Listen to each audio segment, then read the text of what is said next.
31 अध्याय O31 अनमोल विधि। Julia Stewart ने तुरंत चिल्लाकर कहा, श्रीमान चैपलिन, रुको, हम और बात कर सकते हैं। हालांकि हेनरी चैपलिन और उनके समूह ने वहां रुकने का कोई इरादा नहीं दिखाया। जूलिया स्टीवर्ट के चेहरे पर कड़वाहट का भाव था, क्योंकि उन्हें उम्मीद नहीं थी कि बातचीत विफल हो जाएगी। ईस्ट ब्यूटी फार्मास्यूटिकल्स के सभी उच्च स्तरीय प्रबंधक भी निराश थे।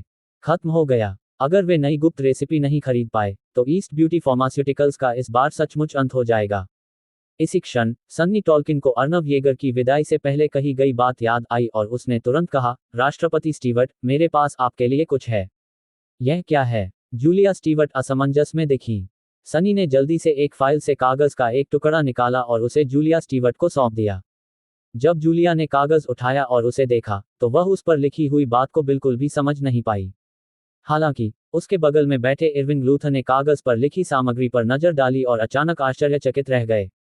उन्होंने तुरंत कहा, राष्ट्रपति स्टीवर्ट, मुझे एक नजर डालने दीजिए। जूलिया ने वह कागज इरविंग लूथर को सौंप दिया।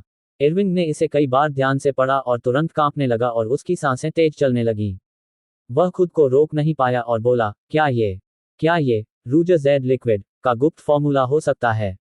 क्या वो लाल जेड रंग का तरल पदार्थ, क्या ये वाकई रूजर जेड लिक्विड का गुप्त फॉर्मूला है? अनुसंधान एवं विकास समूह के अन्य सदस्य भी आसपास जमा हो गए। जब उन्होंने कागज पर लिखी गुप्त रेसिपी देखी, तो उनमें से कई उत्साहित हो गए, उनके चेहरे लाल हो गए। ये सचमुच लाल जेड रंग का तरल पदार्थ है। ये सचमुच लाल जेड रंग का तरल पदार्थ है। एक सदस्य ने उत्साहपूर्वक कहा, मैंने कभी नहीं सोचा था कि मैं, इरविंग लूथर, एक दिन रूजर जेड लिक्विड के असली गुप्त फॉर्मूले को देख पाऊंगा। मुझे कोई पछतावा नहीं है, बिल्कुल भी नहीं। अत्यधिक उत्तेजना के कारण इरविंग की आंखें लाल हो गईं। टीम लीडर लुईस, क्या ये गुप्त फॉर्मूला बहुत कीमती है? जूलिया ने घबराकर पूछा। कीमती? बेशक ये कीमती है। इरविंग ने शांत होने की कोशिश की और कहा, यह हंस राजवंश की रानी चेरी वेल द्वारा इस्तेमाल किया जाने वाला सौंदर्य का गुप्त नुस्खा है। ये वही गुप्त नुस्खा था जिसने चेरी वेल को वर्षों तक अपनी बेमिसाल खूबसूरती बनाए रखने में मदद की। क्योंकि यह नुस्खा बहुत पुराना है, इसलिए ये लंबे समय से खो गया है। आजकल रूजर जेड लिक्विड के गुप्त नुस्खे की कई नकलें बाजार में मौजूद हैं, लेकिन उनका असर भी बहुत तेज होता है। लेकिन मैंने कभी नहीं सोचा था कि असली रूजर जेड लिक्विड अभी भी इस दुनिया में मौजूद होगा। कहावत है ना, हजारों सोने के सिक्के आसानी से मिल जाते हैं, लेकिन एक पक्ष ढूंढना मुश्किल। ये गुप्त फॉर्मूला अनमोल है। इरविन की बातें सुनकर जूलिया स्तब्ध रह गई। चेरी वेल हंस राजवंश की रानी थी, और उनकी प्रसिद्ध सुंदरता आज तक कायम है। मुहावरे, जैनिस मोटी है, चेरी पतली है, में जैनिस से तात्पर्य जैनिस येगर से है, और चेरी से तात्पर्य चेरी वेल से है। उसे इस बात की उम्मीद नहीं थी कि उस कागज में चेरी वेल के सौंदर्य के गुप्त नुस्खे की जानकारी होगी। सनी भी हैरान रह गया। उसने कभी सोचा भी नहीं था कि अर्नव येगर ने जो लापरवाही से लिखा था, वह वास्तव में सौंदर्य का एक गुप्त नुस्खा था, और वह भी इतना अनमोल। इसी समय हेनरी चैपलिन और उनका समूह, जो प्रवेश द्वार की ओर चल रहा था, ने इरविंग और अन्य लोगों की बातें सुनी और रुक गए। विशेषकर हेनरी चैपलिन, जो तुरंत ही आ गए। उनके चेहरे पर बड़ी सी मुस्कान थी। वे अपने हाथों को मलते हुए बोले, श्रीमान लूथर, क्या मैं एक नज़र डाल सकता हूँ? इरविंग ने जूलिया की ओर मुड़कर कहा, राष्ट्रपति स्टीवर्ट, हालांकि इस गुप्त फॉर्मूले में दवाओं के नाम तो हैं, लेकिन तैयारी की विशिष्ट विधियां और खुराकें लिखी नहीं गई हैं। श्रीमान को ऐसा करने देना हानिरहित है। चैपलिन, एक नज़र डालिए। जूलिया ने सिर हिलाया और कहा, तो श्रीमान को। चैपलिन, एक नज़र डालिए। इसके बाद इरविंग ने गुप्त फॉर्मूला हेनरी चैपलिन को सौंप दिया। हेनरी ने गुप्त सूत्र को उठाया और पढ़ना शुरू कर दिया। चैपलिन परिवार के बुजुर्ग भी वहां जमा हो गए। इसमें बस कुछ ही मिनट लगे। हे भगवान, ये तो सचमुच रूजर जेड लिक्विड का गुप्त फॉर्मूला है। वह वाकई में, मैंने कभी नहीं सोचा था कि मैं अपने जीवन काल में रूजर जेड लिक्विड का असली गुप्त फॉर्मूला देख पाऊंगा। मैं बिना किसी पछतावे के मर सकता हूँ। चैपलिन परिवार के कई बुजुर्ग आश्चर्य से हौंफने लगे, उनकी आंखों से आंसू बहने लगे।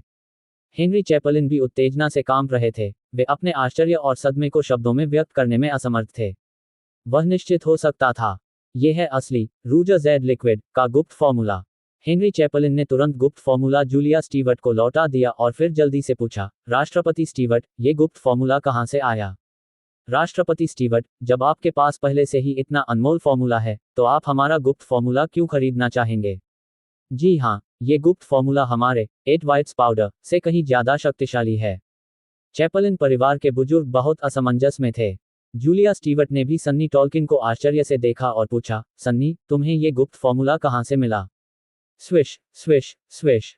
एक पल के लिए सबकी निगाहें सनी टॉल्किन पर टिक गईं। सनी को अचानक थोड़ी घबराहट महसूस हुई। अरे, तुम क्या देख रहे हो? जल्दी बताओ। इरविंग लूथर थोड़ा अधीर हो रहा था।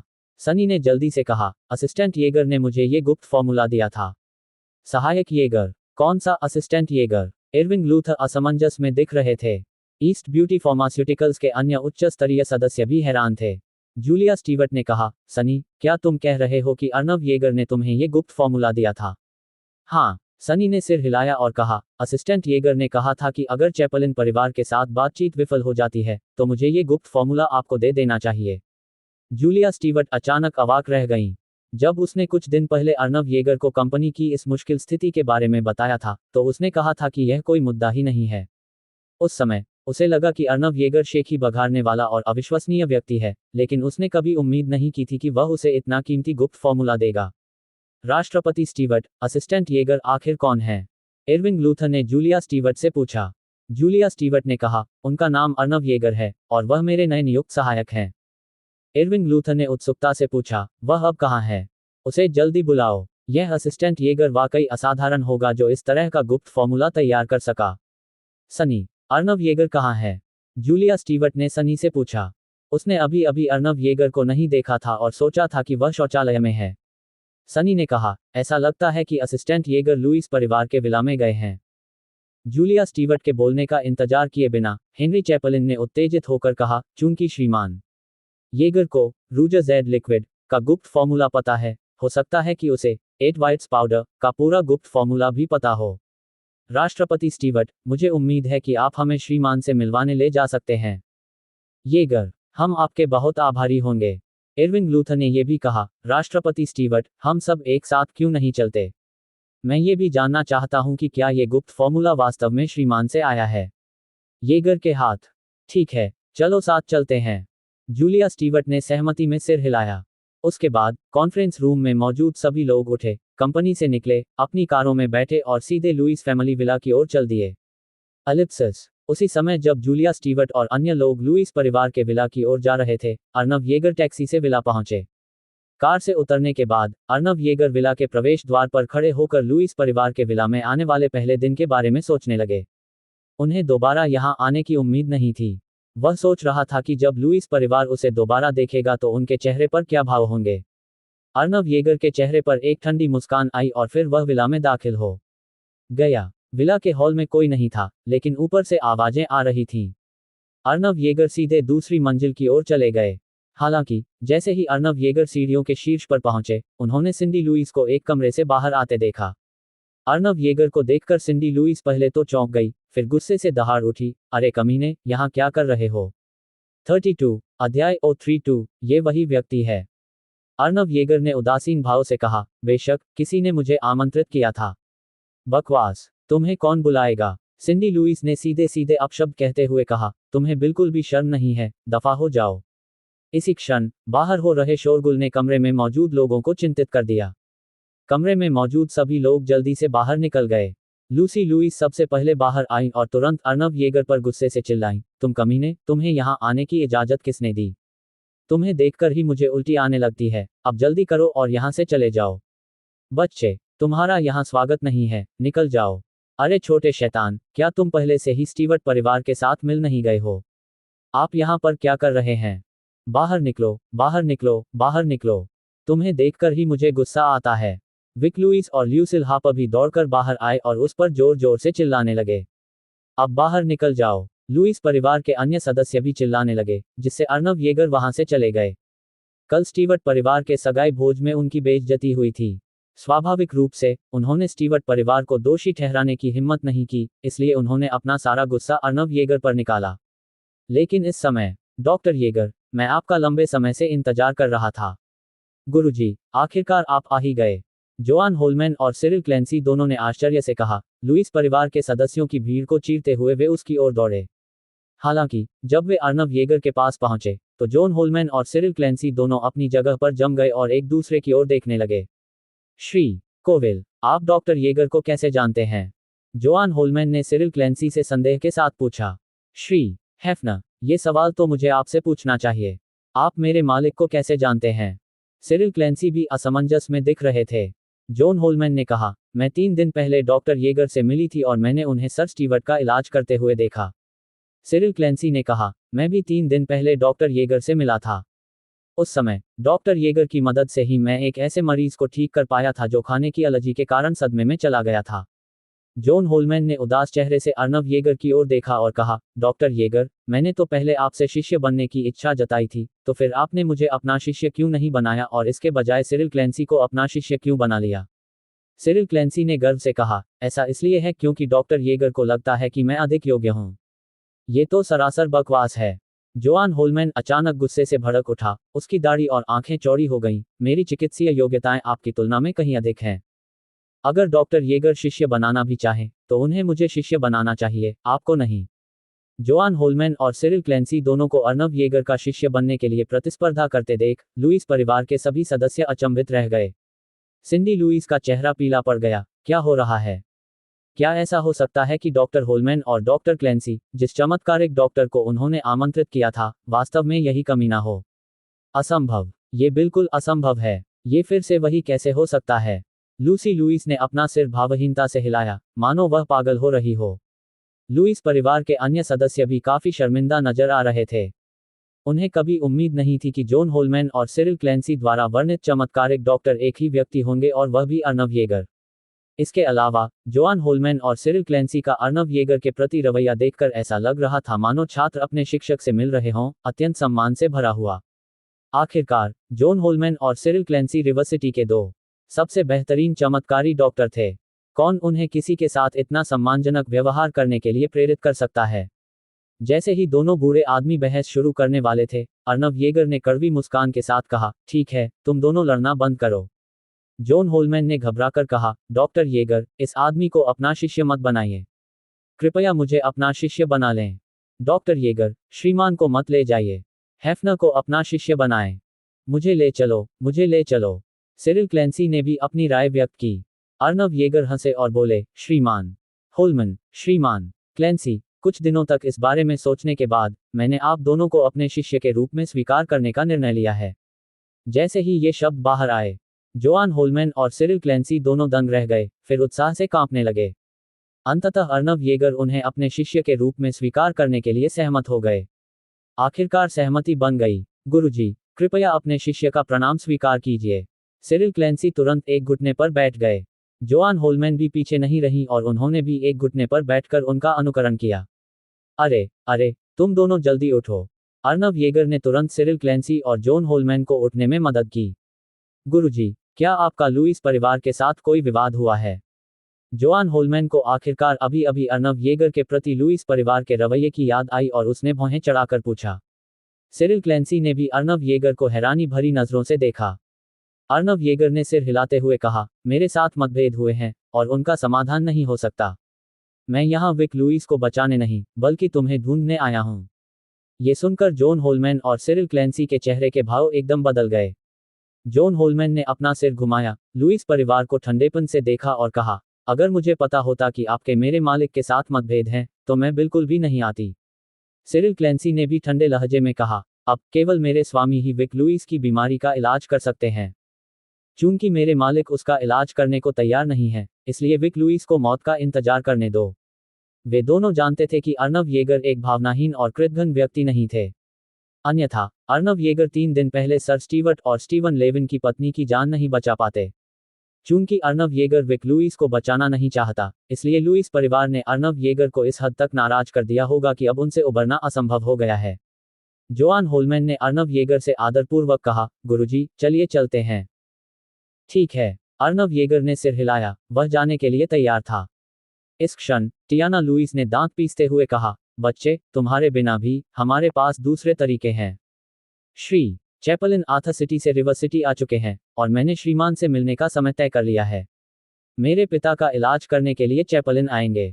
श्री चैपलिन आथा सिटी के प्राचीन चिकित्सा परिवार के चैपलिन परिवार से हैं, और उनके चिकित्सा कौशल उत्कृष्ट हैं। वे निश्चित रूप से मेरे पिता को ठीक कर सकते हैं।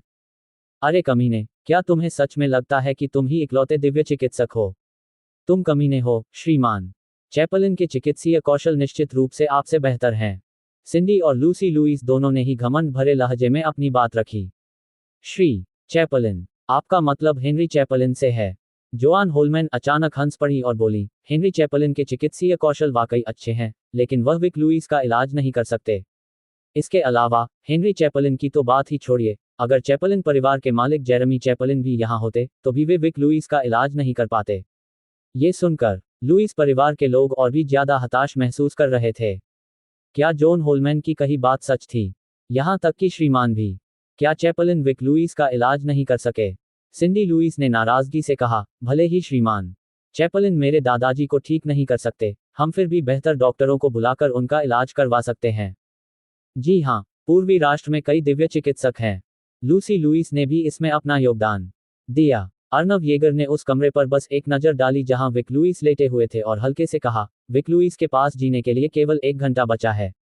क्या आप 1 घंटे के भीतर अन्य दिव्य चिकित्सकों को यहां आमंत्रित कर सकते हैं?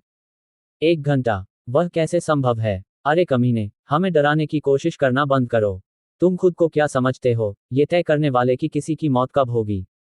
लुइस परिवार को इस बात पर बिल्कुल भी विश्वास नहीं हुआ। मैं सच कह रहा हूं, चाहे आप इस पर विश्वास करें या न करें। अर्नव येगर ने अपने कंधे उचकाए और फिर जाने के लिए मुड़ गए। लेकिन ठीक इसी क्षण विला के बाहर से अफरा तफरी भरे कदमों की आवाज आ रही थी। वहां मौजूद सभी लोगों ने ऊपर देखा और लोगों का एक बड़ा समूह दौड़ता हुआ अंदर आता हुआ दिखाई दिया। जो लोग आए थे उनमें जूलिया स्टीवर्ट, हेनरी चैपलिन और अन्य लोग शामिल थे। लायनल येगर, जूलिया स्टीवर्ट ने आवाज लगाई और जल्दी से ऊपर की ओर चली गई। बाकी सबने भी उनका अनुसरण किया। राष्ट्रपति स्टीवर्ट, आप सब यहाँ क्यों आए हैं? अर्नव येगर असमंजस में दिखे। 33 अध्याय O33 10 अरब। जूलिया स्टीवर्ट ने जल्दबाजी में अर्नव येगर को कागज का एक टुकड़ा देते हुए पूछा, क्या आपने ये गुप्त नुस्खा लिखा है? हाँ मैंने किया। अर्नव येगर ने सिर हिलाते हुए पूछा, क्या हुआ, कोई समस्या है? इरविंग लूथर ने कहा, श्रीमान येगर, आपने जो गुप्त फॉर्मूला बताया है वही पौराणिक रूजजेड लिक्विड है। क्या ये गुप्त फॉर्मूला बहुत अधिक पैसे के लायक है? अर्नव येगर ने उलझन भरी नजरों से देखते हुए पूछा। इरविंग लूथर ने कहा, इस गुप्त नुस्खे को अब मूल्य के संदर्भ में मापा नहीं जा सकता, यह अनमोल है। ओह, अर्नव येगर ने बात समझकर सिर हिलाया। जब नील कूंट्ज ने पहली बार उन्हें द मेडिकल इमॉर्टल्स ट्रेजर दिया तो उन्होंने कहा कि इसमें दर्ज प्रत्येक गुप्त सूत्र की कीमत आसमान छू सकती है। उस समय उन्हें इस बात पर विश्वास नहीं हुआ, उन्हें लगा कि नील कूंट्ज शेखी बघार रहे हैं। इरविंग लूथर की बातें सुनकर ही उन्हें इस बात पर यकीन हुआ। क्या ये सचमुच रूजजेड लिक्विड है? क्या मुझे एक बार इसे दिखा सकते हैं? जोआन होलमैन और सिरिल क्लैंसी आए थे। इरविंग लूथर ने गुप्त फॉर्मूला जॉन होलमैन और सिरिल क्लैंसी को सौंप दिया। कुछ देर एक दूसरे को देखने के बाद दोनों के चेहरे पर उत्साह के भाव आ गए। जॉन होलमैन ने प्रशंसा से आह भरी, ये सचमुच लाल जैद तरल है। मैंने कभी नहीं सोचा था कि मैं, एक बूढ़ा आदमी, अपने जीवनकाल में इस विश्व प्रसिद्ध फॉर्मूले को देख पाऊंगा। सिरिल क्लैंसी ने सिर हिलाया और कहा, लेकिन चूंकि यह मेरे मालिक द्वारा प्रदान किया गया था, इसलिए इसमें आश्चर्य की कोई बात नहीं है।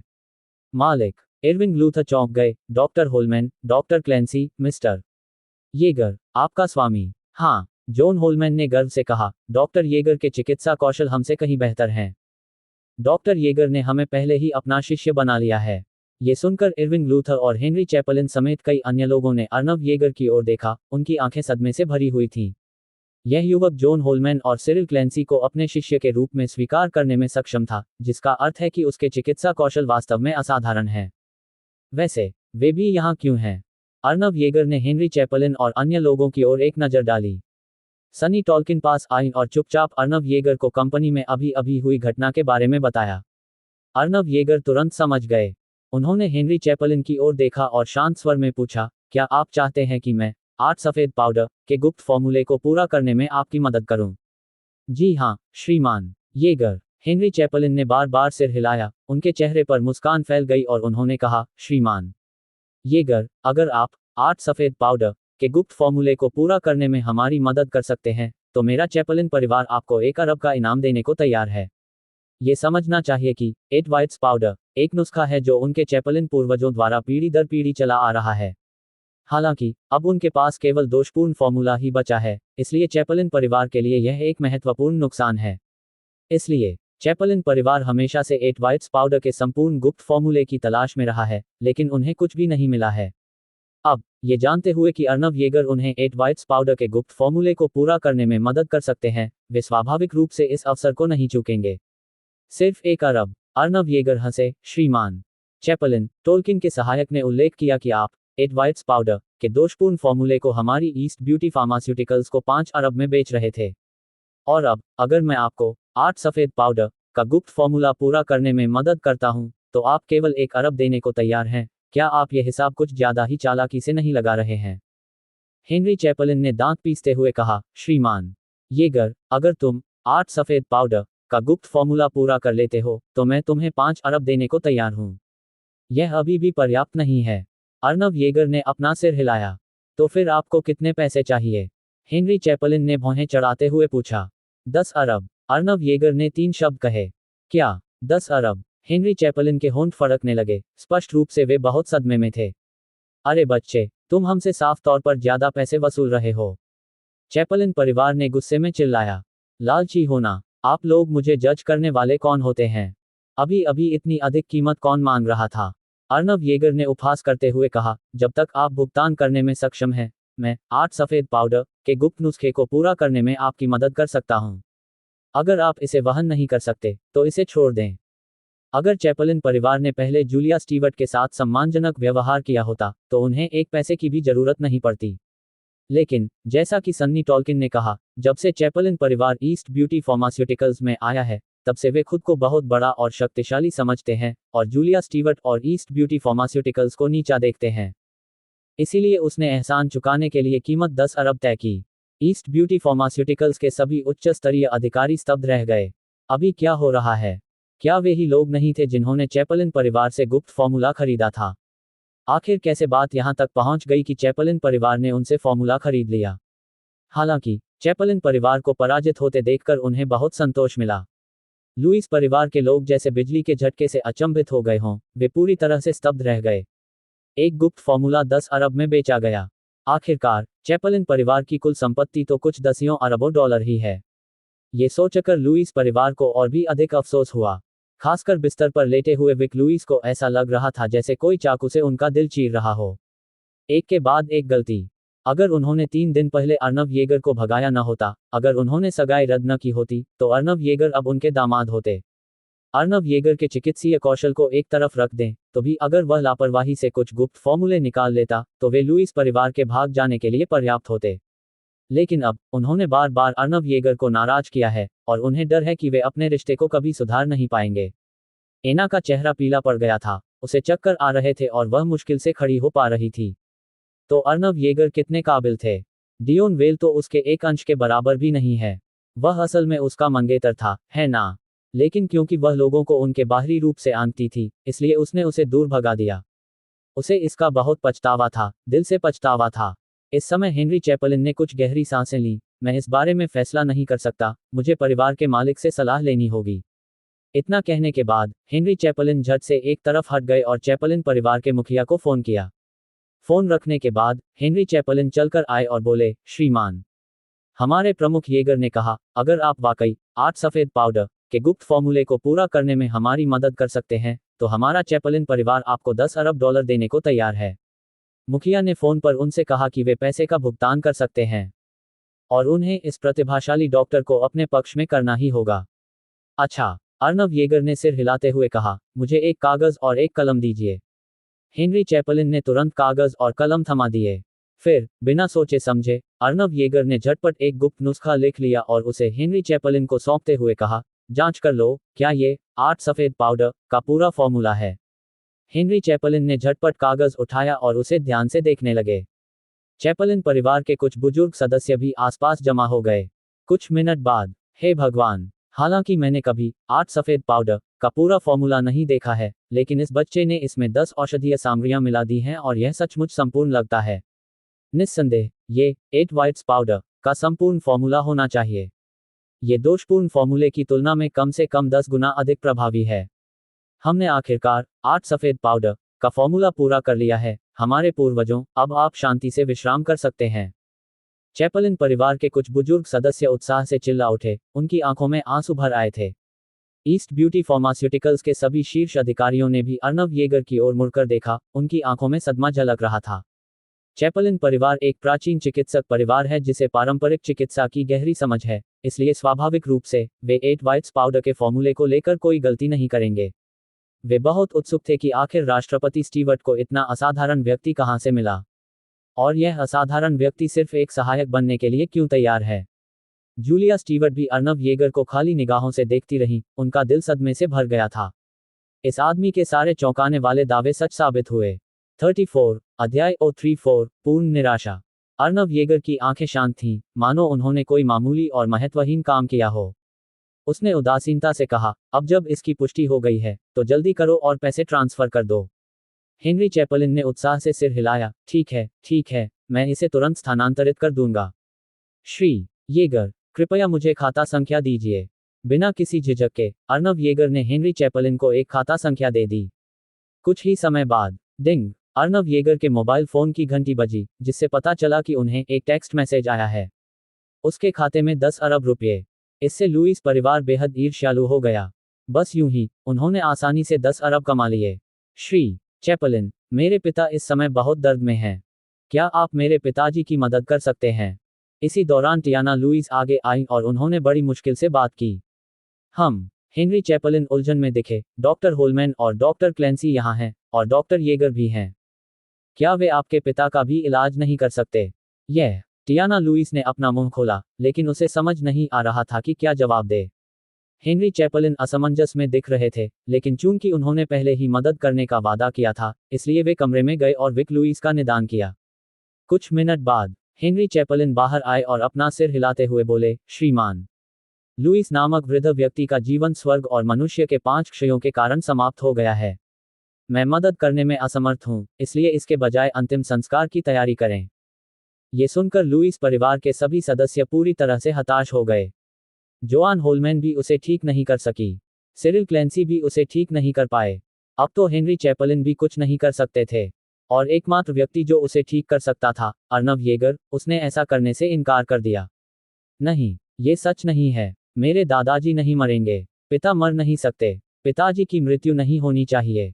वहां कोई रास्ता अवश्य होना चाहिए। जरूर होगा। लुईस परिवार के सभी सदस्य सदमे में थे, उन्हें बहुत बड़ा झटका लगा था। इस समय बिस्तर पर लेटे हुए विक लुईस ने कर्कश स्वर में कहा, लायनल येगर, कृपया मेरी मदद करें, क्योंकि अतीत में मेरा आपके गुरु से परिचय था। अगर आप मुझे बचा सकते हैं, मैं आपको लुईस परिवार की संपत्ति का आधा हिस्सा देने को तैयार हूं। टियाना, अन्ना, अल्मा, आप सभी घुटने टेक दें। अर्नव येगर से माफी मांगें। श्री येगर, कृपया मेरे पिता को बचाओ। टियाना लुईस तुरंत घुटनों के बल बैठ गई। लायनल येगर, मुझे आपसे उस तरह बात नहीं करनी चाहिए थी। मुझे आपको डांटना नहीं चाहिए था। मुझे आपका अपमान नहीं करना चाहिए था। मैं गलत था। मैं सचमुच गलत था। कृपया मेरे दादाजी को बचा लीजिए। लायनल येगर, आप एक अच्छे इंसान हैं। कृपया मेरे दादाजी को बचा लीजिए। एना लुईस और अल्मा लुईस दोनों घुटनों के बल बैठकर फूट फूट कर रोने लगीं। लुईस परिवार के अन्य लोग भी घुटनों के बल बैठ गए और अर्नव येगर से विनती करने लगे। हालांकि अर्नव येगर ने लुईस परिवार के सदस्यों को केवल एक ठंडे और उदासीन चेहरे से देखा, उनकी आंखों में कोई भावनात्मक उतार चढ़ाव नहीं था। उनके आंसू देखकर और उनकी विनती सुनकर उसे केवल घृणा महसूस हुई। यदि उनके पास उत्कृष्ट चिकित्सा कौशल न होता, क्या उसने बार बार उनके अहंकार को चकनाचूर नहीं किया था? ये लोग उससे कभी माफी नहीं मांगेंगे। वह कोई संत नहीं था। उसके मन में अपने शत्रुओं के लिए कोई दया या करुणा नहीं थी। अर्नव येगर ने ज्यादा कुछ नहीं कहा और बस मुड़कर नीचे की ओर चले गए। जूलिया स्टीवर्ट और अन्य लोग चुप रहे और अर्नव येगर के पीछे सीढ़ियों से नीचे उतर गए। टियाना, अन्ना और अल्मा लुईस पीछे से कर्कश आवाज में विनती करती रहीं, लेकिन अर्नव येगर ने पीछे मुड़कर नहीं देखा और दृढ़ता से वहां से चले गए। ठीक इसी क्षण कमरे में विक लुईस ने मुंह भरकर खून थूका, फिर अकड़कर बिस्तर पर गिर पड़ा। उसकी आंखें पछतावे और अनिच्छा से चौड़ी खुली हुई थीं, और उसने अपनी अंतिम सांस ली। पिता, दादाजी, लुईस परिवार के सभी सदस्य चीखते हुए कमरे में दौड़ पड़े। पूरा लुईस परिवार अराजकता में डूब गया। विला के बाहर हेनरी चैपलिन ने उत्साह से जूलिया स्टीवर्ट और अर्नव येगर से कहा, राष्ट्रपति स्टीवर्ट, श्रीमान येगर, अगर आपकी कंपनी रूजर जेड लिक्विड की गुप्त रेसिपी का उपयोग करके उत्पाद बनाती है, तो ये निश्चित रूप से रिवर सिटी और यहाँ तक कि अन्य शहरों में भी लोकप्रिय हो जाएगा। मैं पहले से ही कल्पना कर सकता हूं कि बाजार में एक अभूतपूर्व उत्पाद का जन्म होने वाला है। तो, राष्ट्रपति स्टीवर्ट, मुझे लगता है कि हम एक दीर्घकालिक सहयोगात्मक संबंध स्थापित कर सकते हैं। भविष्य में यदि आप आथासिटी के बाजार में विस्तार करना चाहते हैं और साझेदारों की तलाश कर रहे हैं, तो कृपया सबसे पहले हमारे चैपलिन परिवार पर विचार करें। चैपलिन परिवार के अन्य सदस्य भी जूलिया स्टीवर्ट और अर्नव येगर को उम्मीद भरी नजरों से देख रहे थे। वे सभी कल्पना कर सकते थे कि ईस्ट ब्यूटी फार्मास्यूटिकल्स द्वारा उत्पादित नए उत्पाद कितने लोकप्रिय होंगे। जूलिया स्टीवर्ट ने हल्की सी मुस्कान के साथ कहा, श्रीमान चैपलिन, अगर कभी ऐसा दिन आया जब हम आथासिटी बाजार में विस्तार करते हैं, तो मैं निश्चित रूप से चैपलिन परिवार को प्राथमिकता दूंगा। बहुत बढ़िया, बहुत बढ़िया, मैं आपके और श्रीमान के आने का इंतजार कर रहा हूं। येगर का आगमन। हेनरी चैपलिन ने खुशी से सिर हिलाया। जूलिया स्टीवर्ट ने प्रस्ताव रखा, श्रीमान चैपलिन, क्या हम आज रात साथ में खाना खा सकते हैं? नहीं नहीं, हेनरी चैपलिन ने बार बार अपना सिर हिलाते हुए कहा, मुझे 8 सफ़ेद पाउडर की पूरी गुप्त रेसिपी जल्द से जल्द परिवार के मालिक को सौंपनी होगी। अगली बार जब आप और श्रीमान। तो ये कैसा रहेगा? येगर, आथासिटी आओ, हम सब मिलकर अच्छा समय बिता सकते हैं। जूलिया स्टीवर्ट ने सिर हिलाते हुए कहा, चूंकि ऐसा है, इसलिए मैं मिस्टर को नहीं रखूंगी। अब चैपलिन की जरूरत नहीं है। कुछ और औपचारिकताओं का आदान प्रदान करने के बाद, हेनरी चैपलिन और चैपलिन परिवार के अन्य सदस्य अपनी कार में बैठकर लुईस फैमिली विला से चले गए। चैपलिन परिवार के सदस्यों के चले जाने के बाद, जूलिया स्टीवर्ट ने अर्नव येगर से पूछा, लियोनेल, क्या आप अब कंपनी में वापस आ रहे हैं? लायनल येगर ने उत्तर दिया, मुझे एल्डर होलमैन और श्रीमान के साथ कुछ काम है। क्लेंसी, इसलिए मैं अभी वापस नहीं जाऊंगा। ठीक है, अपना काम खत्म करने के बाद वापस आना, जूलिया स्टीवर्ट ने जवाब दिया और फिर कंपनी के उच्च स्तरीय अधिकारियों के साथ कार में बैठकर चली गईं। जूलिया स्टीवर्ट को जाते हुए देखने के बाद, अर्नव येगर ने जॉन होलमैन और सिरिल क्लेंसी की ओर देखा और कहा, श्रीमान होलमैन, श्रीमान क्लेंसी, मुझे आप दोनों से कुछ बात करनी है। जॉन होलमैन ने कहा, तो चलिए मेरे मेडिकल हॉल चलते हैं। ठीक है, अर्नव येगर ने सिर हिलाया। इसके बाद, अर्नव येगर और सिरिल क्लेंसी, जॉन होलमैन द्वारा चलाई जा रही मर्सिडीज बेंज में बैठकर लुईस फैमिली विला से चले गए। आधे घंटे से अधिक समय तक गाड़ी चलाने के बाद, कार शहर के केंद्र में स्थित एक चिकित्सा केंद्र पर पहुंची। 3 मंजिलों और विशाल क्षेत्रफल वाले इस चिकित्सा कक्ष में एक प्राचीन आकर्षण था। इसमें बहुत ही खासियत थी। पट्टिका पर 3 बड़े और प्रभावशाली शब्द खुदे हुए थे, good development hall. Good development hall वह मेडिकल हॉल था जिसकी स्थापना जॉन होलमैन ने की थी। आजकल रिवर सिटी में कई चेन स्टोर थे, और यह स्टोर उनका मुख्य स्टोर था। कार पार्क करने के बाद, अर्नव येगर, जॉन होलमैन और सिरिल क्लेंसी बाहर निकले और सीधे मेडिकल हॉल में चले गए। Elder Holman. जैसे ही वे मेडिकल हॉल में दाखिल हुए, चिकित्सकों और कर्मचारियों ने उत्सुकतापूर्वक उनका स्वागत किया। श्री क्लेंसी, आप यहाँ क्यों आए हैं? एक चिकित्सक ने आश्चर्य से पूछा। सिरिल क्लेंसी ने हंसते हुए कहा, मुझे एल्डर होलमैन से कुछ काम है। जहां तक अर्नव येगर की बात है, उन पर तो लोगों ने शायद ही ध्यान दिया हो। उनके विचार में, अर्नव येगर संभवतः सिरिल क्लेंसी के मेडिकल हॉल में काम करने वाला एक कर्मचारी था। जॉन होलमैन ने निर्देश दिया, तुम अपना काम जारी रखो, हम ऊपर जा रहे हैं। याद रखें, केवल अत्यावश्यक मामलों में ही हमें व्यवधान डालना चाहिए। हाँ, सभी चिकित्सकों और कर्मचारियों ने सहमति में सिर हिलाया। इसके बाद अर्नव येगर, जॉन होलमैन और सिरिल क्लेंसी के पीछे पीछे तीसरी मंजिल पर स्थित एक अध्ययन कक्ष में चले गए। इस अध्ययन कक्ष में एक प्राचीन आकर्षण भी था, जिसमें दीवारों पर मानव एक्यूपॉइंट मानचित्र और विभिन्न प्रसिद्ध चित्र लगे हुए थे, साथ ही विभिन्न पुस्तकों और प्राचीन वस्तुओं से सजी अलमारियां भी थीं। बेशक, अर्नव येगर को सबसे ज्यादा आकर्षित करने वाली चीज कमरे के कोने में रखी कांस्य प्रतिमा थी। 35 अध्याय 035 संदेश फैलाना और शंकाओं को दूर करना। बैठने के बाद, जॉन होलमैन ने एक बर्तन में कॉफी बनाई और अर्नव येगर और सिरिल क्लेंसी के लिए एक एक कप कॉफी डाली। अर्नव येगर ने कप उठाया, एक घूंट लिया और फिर तांबे की मूर्ति की ओर इशारा करते हुए उत्सुकता से पूछा, एल्डर होलमैन, क्या ये एक्यूपंक्चर कांस्य मूर्ति है? गुरुजी, आपकी नज़र वाकई बहुत तेज है। जॉन होलमैन मुस्कुराई और बोली, ये वास्तव में एक एक्यूपंक्चर कांस्य प्रतिमा है, लेकिन यह असली नहीं है। मैंने किसी से इसकी प्रतिकृति बनवाई। सिरिल क्लेंसी ने मजाक में कहा, इस बूढ़े आदमी के पास असली एक्यूपंक्चर कांस्य प्रतिमा कैसे हो सकती है? आजकल, ईस्ट नेशन में मौजूद एकमात्र अवशेष ईस्ट नेशन संग्रहालय में संरक्षित है। ओह, अर्नव येगर ने समझकर सिर हिलाया। एक्यूपंक्चर ब्रॉन्ज मैन का निर्माण उत्तरी सोंग राजवंश के शाही चिकित्सक वांग वेई ने किया था। इसकी ऊंचाई लगभग एक वयस्क के बराबर है, और इसके आगे और पीछे के छाती वाले हिस्से को खोला और बंद किया जा सकता है। आंतरिक भाग में आंतरिक अंगों की नक्काशी की गई है और सतह पर एक्यूपॉइंट्स और उनके नाम उकेरे गए हैं। साथ ही पीले रंग का मोम बाहरी छिद्रों को सील कर देता है और अंदर पानी डाला जाता है। यदि एक्यूपॉइंट सही जगह पर स्थित है तो सुई अंदर जाएगी और पानी बाहर निकलेगा, यदि नहीं तो सुई नहीं डाली जा सकती। एक्यूपंक्चर ब्रॉन्जमैन निस्संदेह पारंपरिक चिकित्सा में एक्यूपंक्चर का अभ्यास करने के लिए सबसे अच्छा उपकरण है। अर्नव येगर को अचानक कुछ सूझा और उन्होंने पूछा, ऐसा लगता है कि एक से अधिक एक्यूपंक्चर ब्रॉन्जमैन हैं, बाकी कहाँ हैं? जॉन होलमैन ने आह भरते हुए कहा, वास्तव में एक से अधिक एक्यूपंक्चर कांस्य पुरुष हैं और आजकल 3 अच्छी तरह से संरक्षित हैं। इनमें से एक हमारे ईस्ट नेशन म्यूजियम में है और बाकी 2 सकुरा कंट्री और किमची कंट्री में हैं। उनमें से एक को सकुरा देश ने लूट लिया और दूसरे को किमची देश द्वारा आयोजित एक विश्व स्तरीय नीलामी में नीलाम कर दिया गया। मैं समझ गया। अर्नव येगर ने धीरे धीरे अपनी मुठियां भींची और दृढ़ निश्चय के साथ कहा, एक्यूपंक्चर ब्रॉन्जमैन हमारे राष्ट्र का एक खजाना है। एक दिन मैं बाकी बचे 2 एक्यूपंक्चर कांस्य पदक विजेताओं को भी अपने देश वापस लाऊंगा। बहुत खूब। सिरिल क्लेंसी ने मेज पर हाथ पटका और घोषणा की, हमारे राष्ट्र से संबंधित खजाने अंततः वापस आ जाएंगे। जॉन होलमैन भी भावुक हो गई और बोली, इसके लिए हम ईस्ट नेशन मेडिसिन में अपना जीवन समर्पित कर देंगे। शांत होने के बाद जॉन होलमैन ने पूछा, मास्टर, आपने कहा था कि आप हमसे किसी बात पर चर्चा करना चाहते हैं।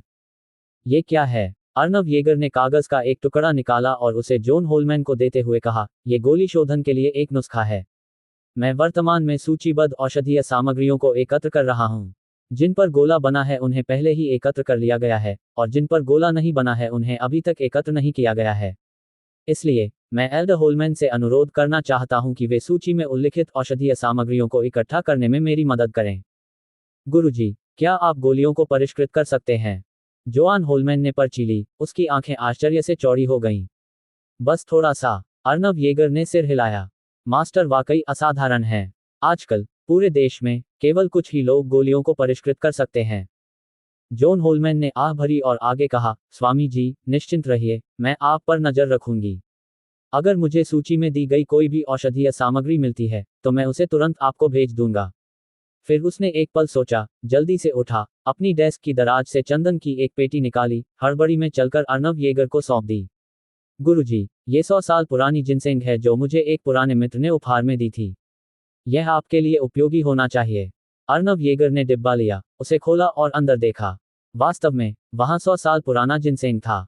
हालांकि इसके औषधीय गुण 1000 साल पुराने जिनसेंग की तुलना में काफी कम थे, फिर भी इसे दवा की गोलियों को परिष्कृत करने वाली सामग्रियों के विकल्प के रूप में इस्तेमाल किया जा सकता था। अर्नव येगर ने डिब्बा बंद किया और कहा, एल्डर होलमैन, मुझे वास्तव में इस 100 साल पुराने जिनसेंग की जरूरत है। आप अपनी कीमत बताइए, मैं तुरंत आपको पैसे भेज दूंगा। जोआन होलमैन ने बार बार हाथ हिलाते हुए कहा, मालिक, मैं आपका पैसा कैसे ले सकता हूं? ये तो बहुत ज्यादा है। अगर आपको इसकी जरूरत है तो बस इसे ले लीजिए। ठीक है, तो मैं इसे स्वीकार कर लूंगा। अर्नव येगर ने सिर हिलाया। श्रीमान कोविल, क्या आपके पास 100 साल पुराना गैनोडर्मा ल्यूसिडम नहीं है? जल्दी करो और इसे मालिक को दे दो। जॉन होलमैन ने सिरिल क्लेंसी से कहा। सिरिल क्लेंसी ने आंखें घुमाई और कहा, मुझे बताने की कोई जरूरत नहीं है, मैंने तो इसे पहले ही मास्टर को दे दिया था।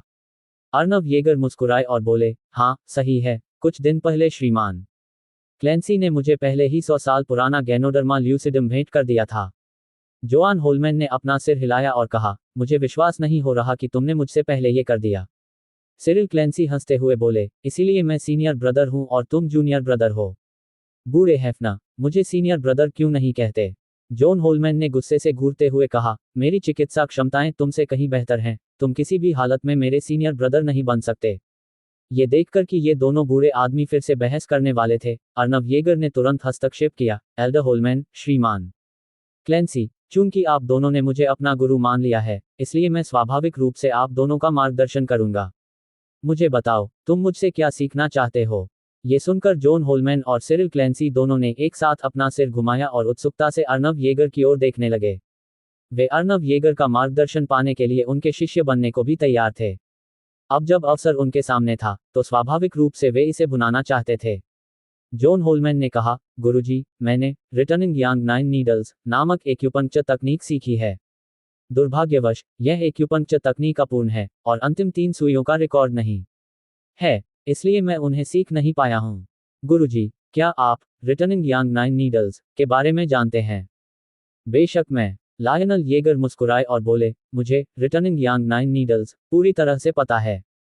सचमुच। जॉन होलमैन उत्साह से अभिभूत हो गई, जल्दी से उठी और झुककर बोली, कृपया मुझे सिखाएं, गुरुजी। ठीक है, मैं अब तुम्हें सिखाता हूँ। अर्नव येगर ने सिर हिलाया और फिर 1.75 मीटर ऊंचे एक्यूपंक्चर कांस्य प्रतिमा की ओर चल दिए। जोआन होलमैन और सिरिल क्लैंसी दोनों ने उनका बारीकी से अनुसरण किया। अर्नव येगर ने एक्यूपंक्चर ब्रॉन्ज मैन की ओर देखा और कहा, एल्डर होलमैन, मैं इस एक्यूपंक्चर ब्रॉन्ज मैन के साथ आपको रिटर्निंग यांग 9 नीडल्स की 9 सुई तकनीक का प्रदर्शन करके दिखाऊंगा। ध्यान से देखें और सीखें। जी, स्वामी। जॉन होलमैन ने बार बार सिर हिलाया और जल्दी से चांदी की सुइयों का एक डिब्बा निकाला। बिना किसी झिझक के अर्नव येगर ने एक चांदी की सुई उठाई और उसे धीरे धीरे बाहर फेंक दिया। वूश। पल भर में पहली चांदी की सुई ने एक्यूपंक्चर ब्रॉन्ज मैन पर एक एक्यूपॉइंट को सटीक रूप से छेद दिया। पहली सुई लगाने के बाद अर्नव येगर ने जरा भी संकोच नहीं किया और सुई लगाना जारी रखा। Whoosh whoosh whoosh. एक एक करके चांदी की सुइयां आकाश में उड़ती गईं, प्रत्येक तेजी से चमक रही थी और विभिन्न एक्यूपॉइंट्स को सटीक रूप से छेद रही थी। जब तक छठी सुई लगाई गई, तब तक जॉन होलमैन उत्साह से कांप रही थीं। पहले तो उसे कुछ संदेह थे, लेकिन अब उसे बिल्कुल भी संदेह नहीं है।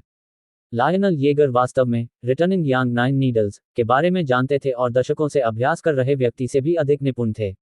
ये सोचकर कि वह आखिरकार आखिरी 3 सुइयां सीख पाएगा, उसकी आंखें भावनाओं से लाल हो गईं। सिरिल क्लैंसी भी अर्नव येगर के दिल से प्रशंसक थे। हालांकि वह औषध विज्ञान में सर्वश्रेष्ठ थे, लेकिन वे एक्यूपंक्चर कौशल में भी निपुण थे, हालांकि जॉन होलमैन के स्तर पर नहीं। लायनल येगर ने जोर से कहा, एल्डर होलमैन, ध्यान से देखिए, मैं 7वीं सुई का प्रदर्शन करने जा रहा हूं। हाँ। जॉन होलमैन ने भारी सिर हिलाया, उसकी आंखें चौड़ी खुली थीं, और उसने अर्नव येगर के हाथ को ध्यान से देखा। कुछ ही देर में अर्नव येगर की कलाई हल्के से हिल गई। वूश। 7वीं चांदी की सुई निकली और उसने एक और एक्यूपॉइंट को छेद दिया। 36 अध्याय O36 मार्शल एलायंस लीडर। 8वीं सुई। लियोनेल येगर ने 8वीं चांदी की सुई को पकड़ा, अपनी कलाई को झटका दिया और उसे फिर से बाहर फेंक दिया। वाह। 8वीं चांदी की सुई ध्वनि से हवा को चीरते हुए निकली और 8वें एक्यूपॉइंट को भेद गई। 9वीं सुई। 8वीं सुई गिरने के बाद लियोनेल येगर ने 9वीं चांदी की सुई को पकड़ा और हवा की तरह तेज गति से उसे बाहर फेंक दिया। वाह। जैसे ही 9वीं चांदी की सुई निकली, वह कांपने लगी। सुई के स्पर्श बिंदु को भेदने के बाद चांदी की सुई और भी अधिक तेजी से कांपने लगी। इसके अलावा 9 सुइयां गिरने के बाद ऐसा प्रतीत हुआ मानो एक्यूपंक्चर कांस्य प्रतिमा पर 9 महलों का आरेख उभर आया हो। ये 9 सुइयां 9 महलों का प्रतिनिधित्व करती हैं, अर्थात किन महल, कान महल, पूर्वी महल, जैन महल, मध्य महल, शिने महल, ली महल, कुन महल और दक्षिणी महल। जोआन होलमैन का चेहरा उत्साह से लाल हो गया, उसकी आवाज कांप रही थी, यांग 9 नीडल्स को वापस लाना। ये वास्तव में रिटर्निंग यांग 9 नीडल्स है। मैंने कभी नहीं सोचा था कि एक दिन मैं, जॉन होलमैन, रिटर्निंग यांग 9 नीडल्स का पूरा सेट सीख लूंगी। सिरिल क्लैंसी भी बार बार हैरान रह जाते थे। लियोनेल येगर न केवल पारंपरिक चिकित्सा में निपुण हैं, बल्कि एक्यूपंक्चर कौशल में भी माहिर हैं। वे वास्तव में एक सर्वगुण संपन्न व्यक्ति हैं। उन्हें सचमुच संदेह था, क्या पारंपरिक चीनी चिकित्सा में ऐसा कुछ है जो लियोनेल येगर को नहीं पता। एल्डर होलमैन, आपने कितना सीखा है? लियोनेल येगर ने जॉन होलमैन से पूछा। जॉन होलमैन ने उत्तर दिया, गुरुजी, मेरी शिष्या की समझ कमजोर है, मैंने केवल 30% ही सीखा है। ये तो पहले से ही बहुत अच्छा है। लियोनेल येगर ने सिर हिलाया और कहा, मैं इसे फिर से करके दिखाऊंगा, आप ध्यान से देखिए। हाँ मास्टर। जोआन होलमैन सहमत हो गई और उन्होंने अपना पूरा ध्यान इसी पर केंद्रित कर लिया। बिना किसी रुकावट के लियोनेल येगर ने एक बार फिर तकनीक का प्रदर्शन किया। अब तक आपने कितना सीख लिया है? लियोनेल येगर ने दोबारा पूछा। 60%। जोआन होलमैन ने जवाब दिया। अच्छा, जारी रखो। लियोनेल येगर ने सिर हिलाया और एक बार फिर इसका प्रदर्शन किया। अभी के बारे में कैसे? लियोनेल येगर ने दोबारा पूछा। 90%। जोआन होलमैन ने जवाब दिया। बहुत अच्छा। लायनल येगर ने संतुष्टि भरी मुस्कान के साथ कहा, एल्डर होलमैन, अब इसे आजमाने की आपकी बारी है। हाँ। जॉन होलमैन ने गहरी सांस ली और फिर अंतिम 3 रिटर्निंग यांग 9 नीडल्स लगाना शुरू किया। लियोनेल येगर ने बगल से उन्हें निर्देश दिए। जब जॉन होलमैन ने इस तकनीक में पूरी तरह महारत हासिल कर ली, तो लियोनेल येगर ने सिरिल क्लैंसी को एक तरफ बुलाया। श्री क्लैंसी, आप मुझसे किस विषय पर प्रशिक्षण लेना चाहेंगे? लियोनेल येगर ने सिरिल क्लैंसी से पूछा। सिरिल क्लैंसी ने उत्तर दिया, गुरुजी, मैंने अपना पूरा जीवन पारंपरिक चीनी चिकित्सा का अध्ययन करने में समर्पित कर दिया है। हालांकि मैं इस क्षेत्र में काफ़ी कुशल हूँ, फिर भी कुछ ऐसे पहलू हैं जिन्हें मैं पूरी तरह से नहीं समझता हूँ। मुझे उम्मीद है कि गुरुजी मुझे मार्गदर्शन देंगे। कोई बात नहीं। लियोनेल येगर ने सिर हिलाया और कहा, मैं अब आपके लिए पारंपरिक चिकित्सा पर अपनी अंतर्दृष्टि और एहसास लिखूंगा। इन पर ध्यानपूर्वक विचार करें, ये आपके लिए सहायक सिद्ध होंगे। बहुत बढ़िया, बहुत बढ़िया, धन्यवाद, स्वामी। सिरिल क्लैंसी बेहद खुश थे और लियोनेल येगर के लिए कागज और कलम तैयार करने में जल्दी करने लगे। लियोनेल येगर एक लेखन डेस्क पर बैठे, कलम उठाए और लिखना शुरू कर दिया। उन्होंने अपने गहन विचारों को सारगर्भित किया और जटिल बातों को सरल भाषा में समझा दिया।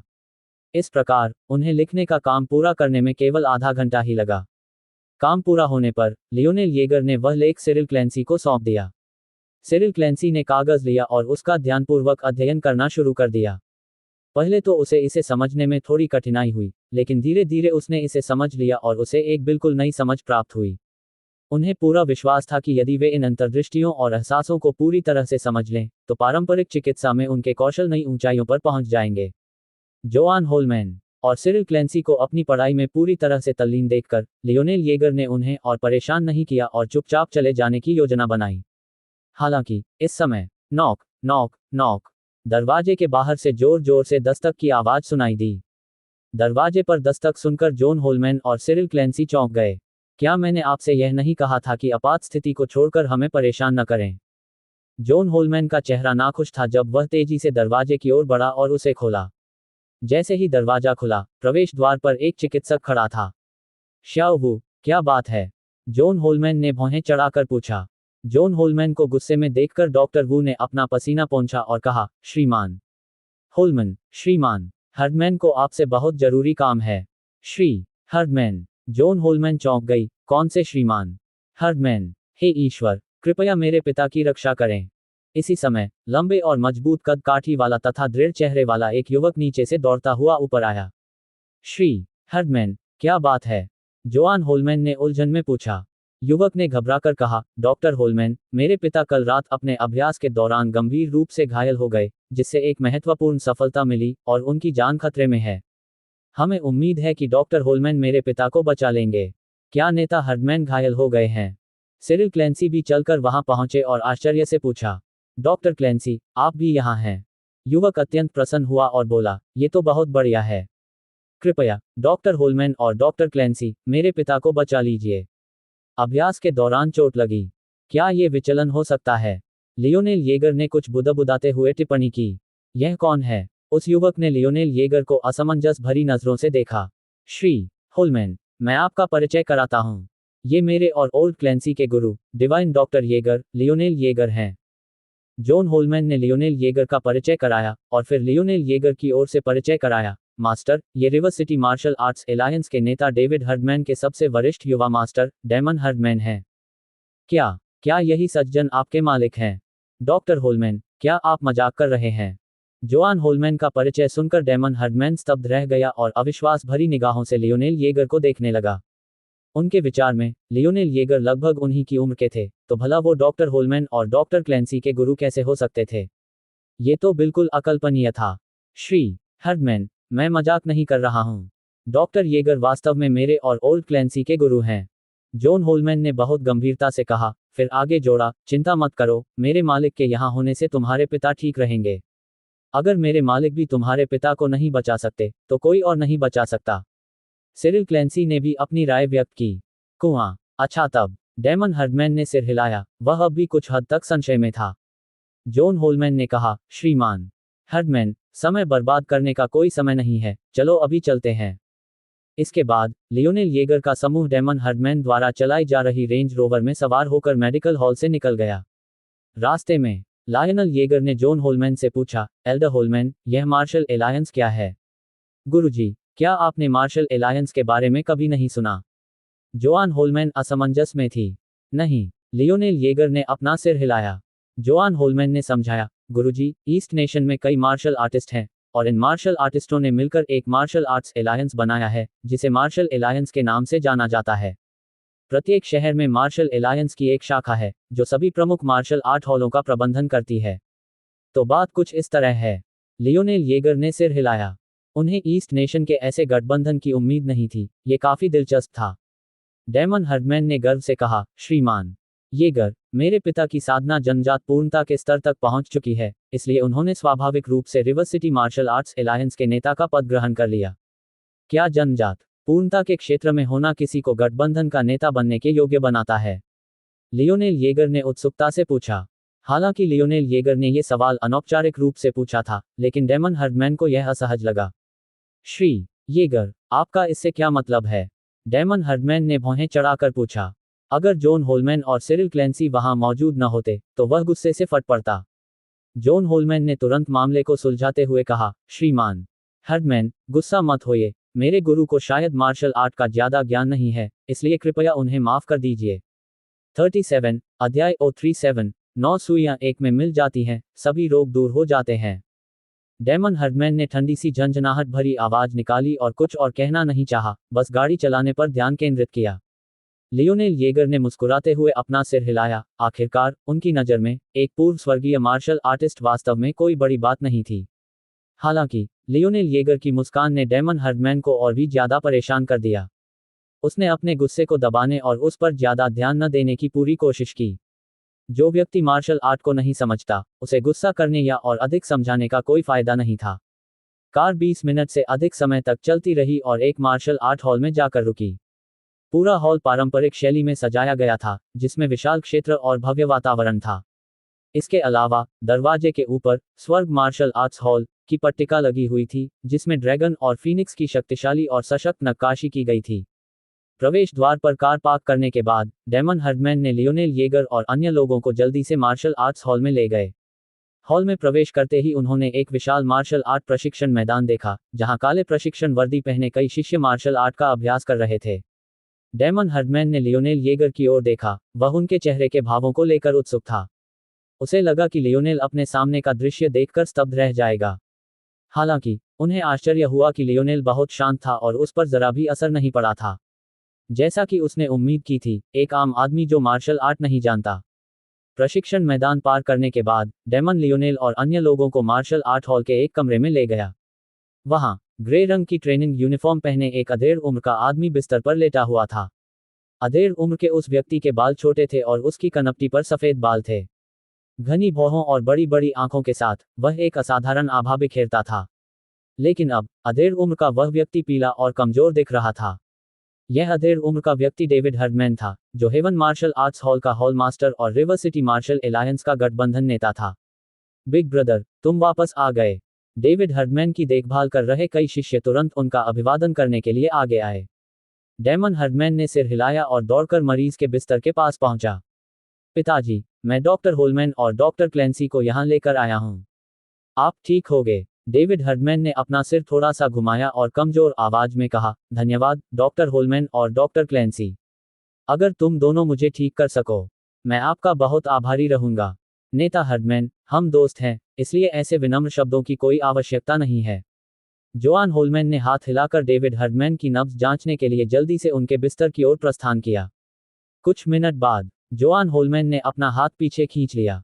डॉक्टर होलमैन, मेरे पिताजी कैसे हैं? डेमन हर्डमैन ने चिंता से पूछा।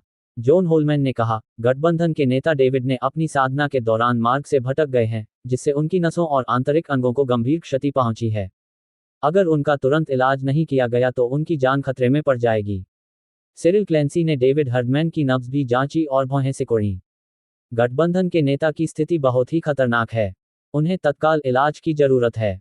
डेमन हर्डमैन का चेहरा एकदम बदल गया और वह गिड़गिड़ाते हुए बोला, डॉक्टर होलमैन, डॉक्टर क्लैंसी, मैं आप दोनों से विनती करता हूं कि मेरे पिता को बचा लीजिए। जॉन होलमैन ने लियोनेल येगर की ओर मुड़कर कहा, मास्टर, एलायंस नेता की स्थिति बहुत खतरनाक है।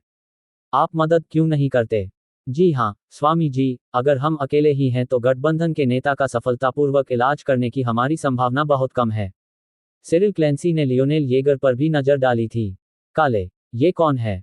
डेविड हर्डमैन ने पहली बार लियोनेल येगर को देखा। पहले तो उसने सोचा कि लियोनेल येगर सिर्फ जॉन होलमैन और सिरिल क्लैंसी द्वारा लाया गया एक परिचारक है, इसलिए उसने उस पर ज्यादा ध्यान नहीं दिया। डेविड हर्डमैन ने कहा, पिताजी, ये श्रीमान हैं येगर। मैंने सुना है कि वह डॉक्टर होलमैन और डॉक्टर क्लैंसी के गुरु हैं। क्या? डेविड हर्डमैन हैरान रह गए। क्या ये युवक डॉक्टर होलमैन और डॉक्टर क्लैंसी का गुरु है?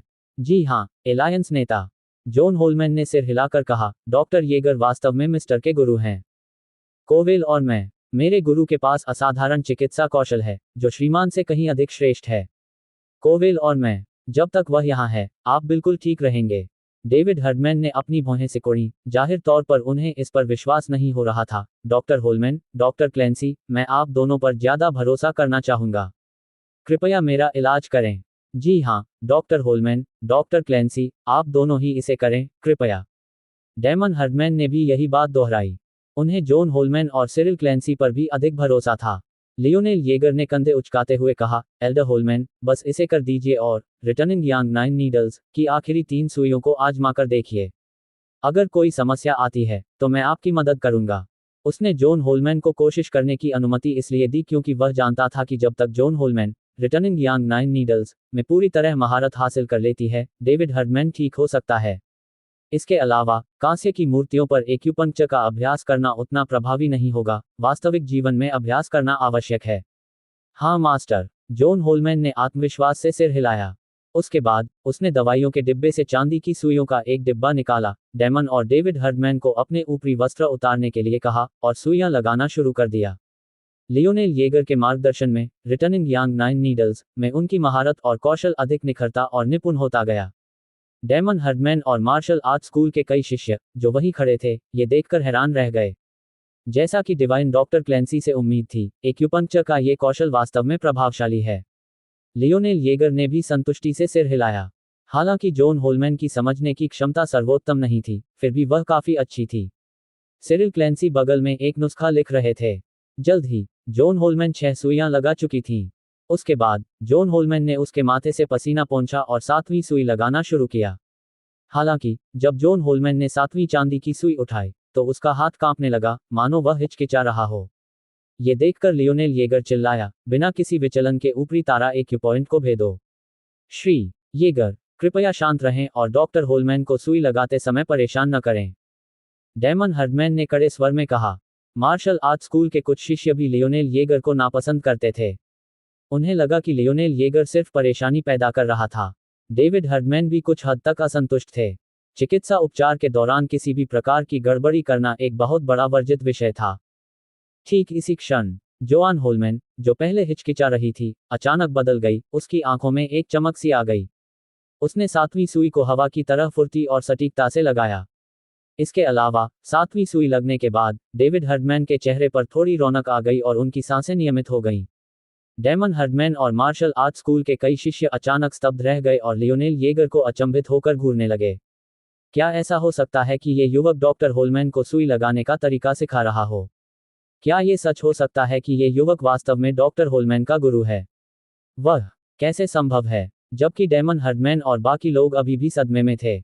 लायनल येगर की आवाज एक बार फिर गूंज उठी। पहली सुई संयुक्त घाटी के माध्यम से आत्मा को जोड़ती है। जॉन होलमैन ने अत्यंत उच्च स्तर की एकाग्रता बनाए रखते हुए तुरंत 8वीं चांदी की सुई उठाई और तेजी से 8वीं सुई लगा दी। इस समय, डैमन हर्डमैन, डेविड हर्डमैन और अन्य लोग निश्चित थे कि लियोनेल येगर वास्तव में जॉन होलमैन को सुई लगाने का तरीका सिखा रहे थे। क्या ऐसा हो सकता है कि इस युवक के चिकित्सीय कौशल वास्तव में जॉन होलमैन से कहीं बेहतर थे? रिवर सिटी को इतना युवा दिव्य चिकित्सक कब मिला? 8वीं सुई लगाने के बाद, लियोनेल येगर ने गरजते हुए कहा, 9 सुइयां एक में मिल जाती हैं, और बीमारी दूर हो जाती है। जॉन होलमैन की आंखें चौड़ी हो गईं और उनकी पुतलियां और भी ज्यादा चमक उठीं। बिना रुके, उसने 9वीं चांदी की सुई उठाई और अपनी पूरी ताकत लगाकर उसे डेविड हर्डमैन के शरीर पर स्थित 9वें एक्यूपॉइंट पर लगा दिया। ठीक उसी समय 9वीं सुई लगाई गई। चमत्कारिक रूप से डेविड हर्डमैन का चेहरा सामान्य हो गया, और उनकी हृदय गति मजबूत और स्थिर हो गई। हालांकि, कुछ ही मिनटों के बाद, डेविड हर्डमैन दर्द से चीख उठा। उसे ऐसा लग रहा था जैसे उसका पेट आग से जल रहा हो, जैसे वह फटने ही वाला हो। 38 अध्याय O38 ग्रैंडमास्टर में प्रवेश।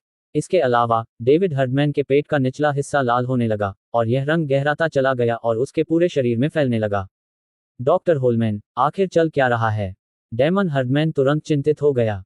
कई शिष्यों ने भी चिंता से जॉन होलमैन की ओर देखा। डेविड हर्डमैन की शारीरिक स्थिति में अभी सुधार होना शुरू ही हुआ था, तो अचानक समस्याएं क्यों उत्पन्न हो गईं? मास्टर, यह जॉन होलमैन भी हैरान थी। वह लियोनेल येगर को उलझन भरे भाव से देख रही थी।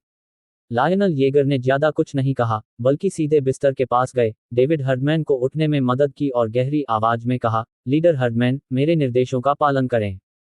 डेविड हर्डमैन ने थोड़ा सा माथा सिकोड़ा, क्योंकि उन्हें समझ नहीं आ रहा था कि लियोनेल येगर क्या करना चाहता है। हालांकि इस समय वह इतना कमजोर था कि विरोध नहीं कर सकता था।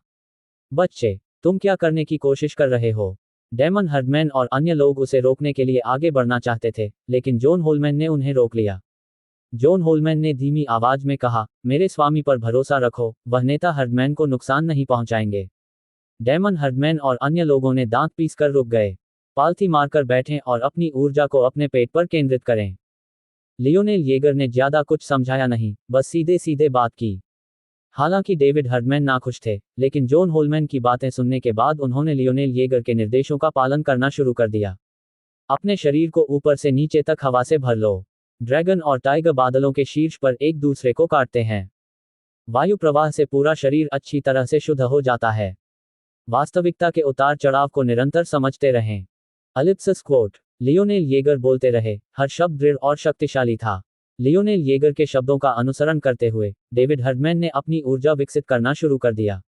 इस समय डेविड हर्डमैन आश्चर्यचकित और प्रसन्न दोनों थे। वह समझ गया, लियोनेल येगर उसे अगले क्षेत्र में प्रवेश करने में मदद कर रहे थे। डेविड हर्डमैन ने अपने दिल के संदेह को छोड़ दिया और पूरी लगन से अपनी ऊर्जा का विकास करना शुरू कर दिया। इस समय डेमन हर्डमैन और अन्य लोगों ने अचानक डेविड हर्डमैन के शरीर से शक्तिशाली आभाओं का उत्सर्जन महसूस किया। डेमन हर्डमैन को दिल से गहरा सदमा लगा। क्या ऐसा हो सकता है कि उनके पिता सचमुच अगले लोक में प्रवेश कर रहे हों? समय धीरे धीरे बीतता गया। बाल के स्पर्श से ही इरादा बिजली की तरह होता है। जैसे ही लियोनेल येगर ने अपना आखिरी वाक्य समाप्त किया, उन्होंने अपना दाहिना हाथ उठाया और सीधे डेविड हर्डमैन की छाती पर प्रहार किया। उसे थप्पड़ मारने के बाद लियोनेल येगर तुरंत पीछे हट गया। पफ! डेविड हर्डमैन ने अपना मुंह खोला और गहरे लाल खून से भरा एक घूंट थूक दिया। बच्चे, अगर तुमने मेरे पिता पर हमला करने की हिम्मत की, तो तुम मौत को दावत दे रहे हो। डेमन हर्डमैन गुस्से से दहाड़ते हुए लियोनेल येगर की ओर दौड़ा। रुको! डेविड हर्डमैन चिल्लाया, फिर सीधे बिस्तर से लुढ़क गया, मुट्ठी बांधे हुए लियोनेल येगर के पास गया और एक घुटने पर बैठ गया। धन्यवाद, श्रीमान येगर, मुझे इस बाधा को पार करने में मदद करने के लिए। मैं आपका सदा आभारी रहूंगा। इस समय पूरा कमरा शांत हो गया। सभी लोग अपने सामने के दृश्य को देखकर अचंभित रह गए। कुछ क्षण पहले तक डेविड हर्डमैन की जान खतरे में थी, लेकिन अब वह बिस्तर से उठकर चल सकता था। इसके अलावा डेविड हर्डमैन की चमकदार आंखों और दमकते चेहरे को देखकर तो ऐसा बिल्कुल नहीं लग रहा था कि उन्हें कोई चोट लगी है। सबसे महत्वपूर्ण बात यह है कि अभी अभी डेविड हर्डमैन ने कहा कि लियोनेल येगर उन्हें सफलता हासिल करने में मदद कर रहे थे। लियोनेल येगर ने उदासीनता से कहा, मैंने देखा कि तुम सफलता के करीब थे, इसलिए मैंने तुम्हारी मदद की। ये तो बस एक छोटी सी मदद थी। डेविड हर्डमैन खड़े हुए और आदरपूर्वक बोले, हो सकता है कि ये श्रीमान के लिए एक छोटा सा ही काम रहा हो। येगर ने कहा था, लेकिन यह मेरे लिए जीवन बदलने वाली दयालुता है। श्रीमान येगर की मदद के बिना न केवल मैं अपनी चोटों से उबर नहीं पाता, बल्कि मैं अपने जीवन में कभी भी ग्रैंडमास्टर की श्रेणी में कदम भी नहीं रख पाता। पिताजी, आप ग्रैंडमास्टर बन गए हैं। डेमन हर्डमैन का पूरा शरीर कांप रहा था, उत्तेजना से उसकी सांसें तेज हो रही थीं। डेविड हर्डमैन ने सिर हिलाते हुए कहा, सौभाग्य से, श्रीमान येगर ने मेरी मदद की, नहीं तो मेरे लिए ग्रैंडमास्टर बनना इतना आसान नहीं होता। सभी शिष्य बेहद प्रसन्न थे, उनके चेहरे उत्साह से लाल हो रहे थे। एलायंस के नेता ने अंततः ग्रैंडमास्टर के क्षेत्र में कदम रखा। आखिरकार वह ग्रैंडमास्टर बन गया। मार्शल आर्टिस्टों के लिए ग्रैंडमास्टर बनना गुणवत्ता में एक बहुत बड़ा कदम है। एक बार जब कोई मार्शल आर्टिस्ट ग्रैंडमास्टर बन जाता है, तो उसका भविष्य असीमित हो जाता है, और वह और भी अधिक शक्ति प्राप्त कर सकता है। इसके अलावा नेता के ग्रैंडमास्टर बनने के बाद न केवल उसे बल्कि पूरे हेवन मार्शल आर्ट्स हॉल को River city martial arts world में और भी अधिक प्रतिष्ठा प्राप्त होगी। डेमन हर्डमैन कुछ देर तक हिचकिचाया, फिर जल्दी से आगे बढ़ा, लियोनेल येगर को गहरा प्रणाम किया और कहा, श्रीमान येगर, मैंने पहले जो भी ठेस पहुंचाए हो, उसके लिए मुझे खेद है। कृपया मुझे क्षमा करें। कोई बात नहीं, मैंने इसे दिल पर नहीं लिया। लियोनेल येगर ने अपना हाथ हिलाया। श्रीमान येगर की महान दयालुता के लिए मैं वास्तव में नहीं जानता कि आपका धन्यवाद कैसे करूं।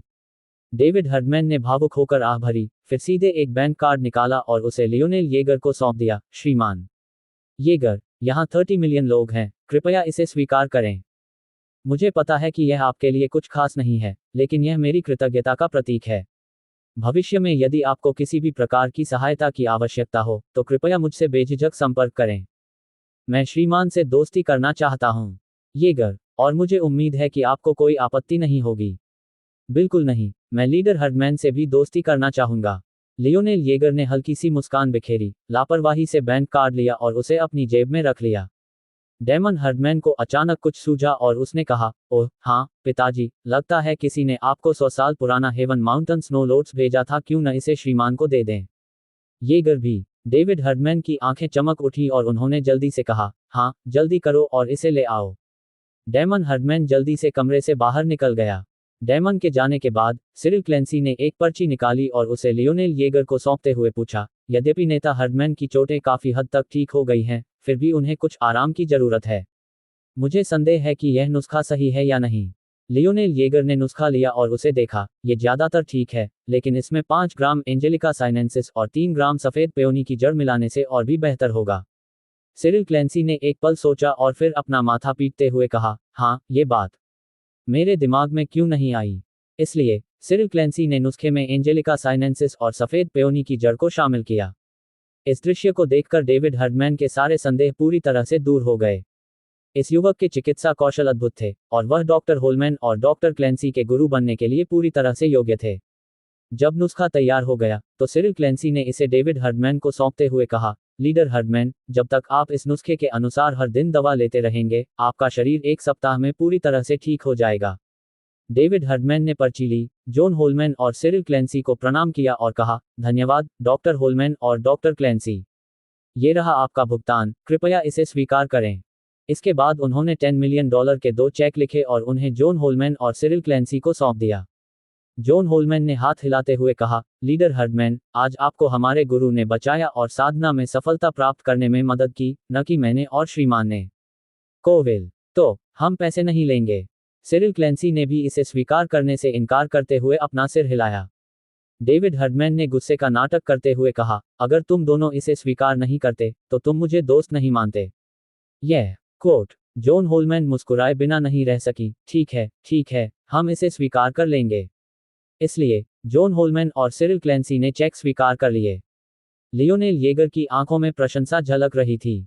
ऐसा प्रतीत होता था कि नेता हर्डमैन का स्वभाव सीधा साधा था और उनसे मित्रता करना उचित था। लेकिन इस समय अचानक बाहर से चीखों की एक श्रृंखला सुनाई दी। 39 अध्याय 039 व्यवस्था को चुनौती देना। चीख पुकार के इस भयानक दौर ने लियोनेल येगर, डेविड हर्डमैन और अन्य लोगों को भयभीत कर दिया।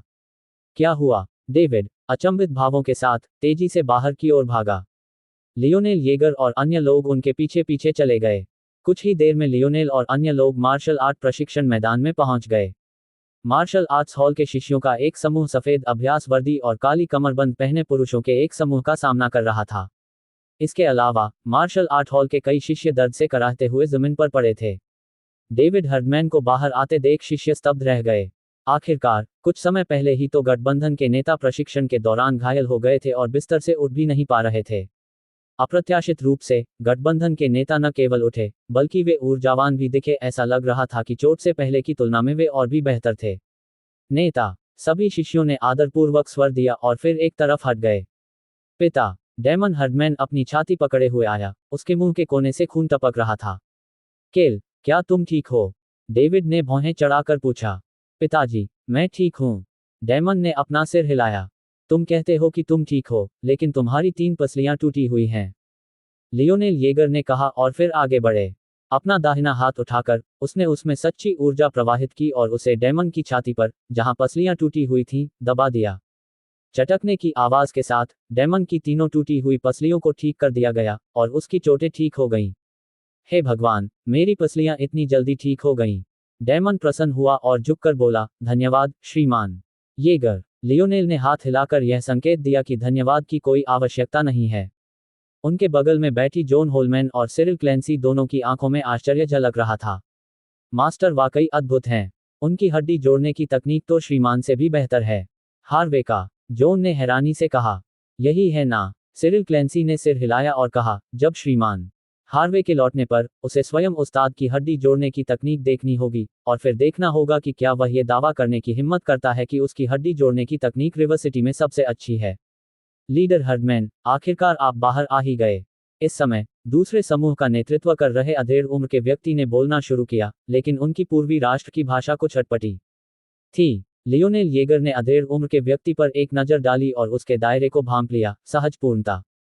ये लोग हैं कौन? लियोनेल ने चुपचाप पूछा। डेमन ने उत्तर दिया, श्रीमान येगर, ये लोग इचिमोकू कराटे डोजो से हैं।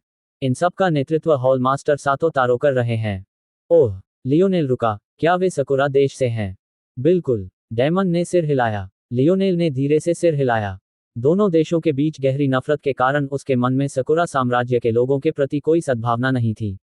सातो तारो, तुम मेरे शिष्यों पर हमला करने और उन्हें नुकसान पहुंचाने के लिए लोगों को यहां लाते हो, आखिर तुम करना क्या चाहते हो?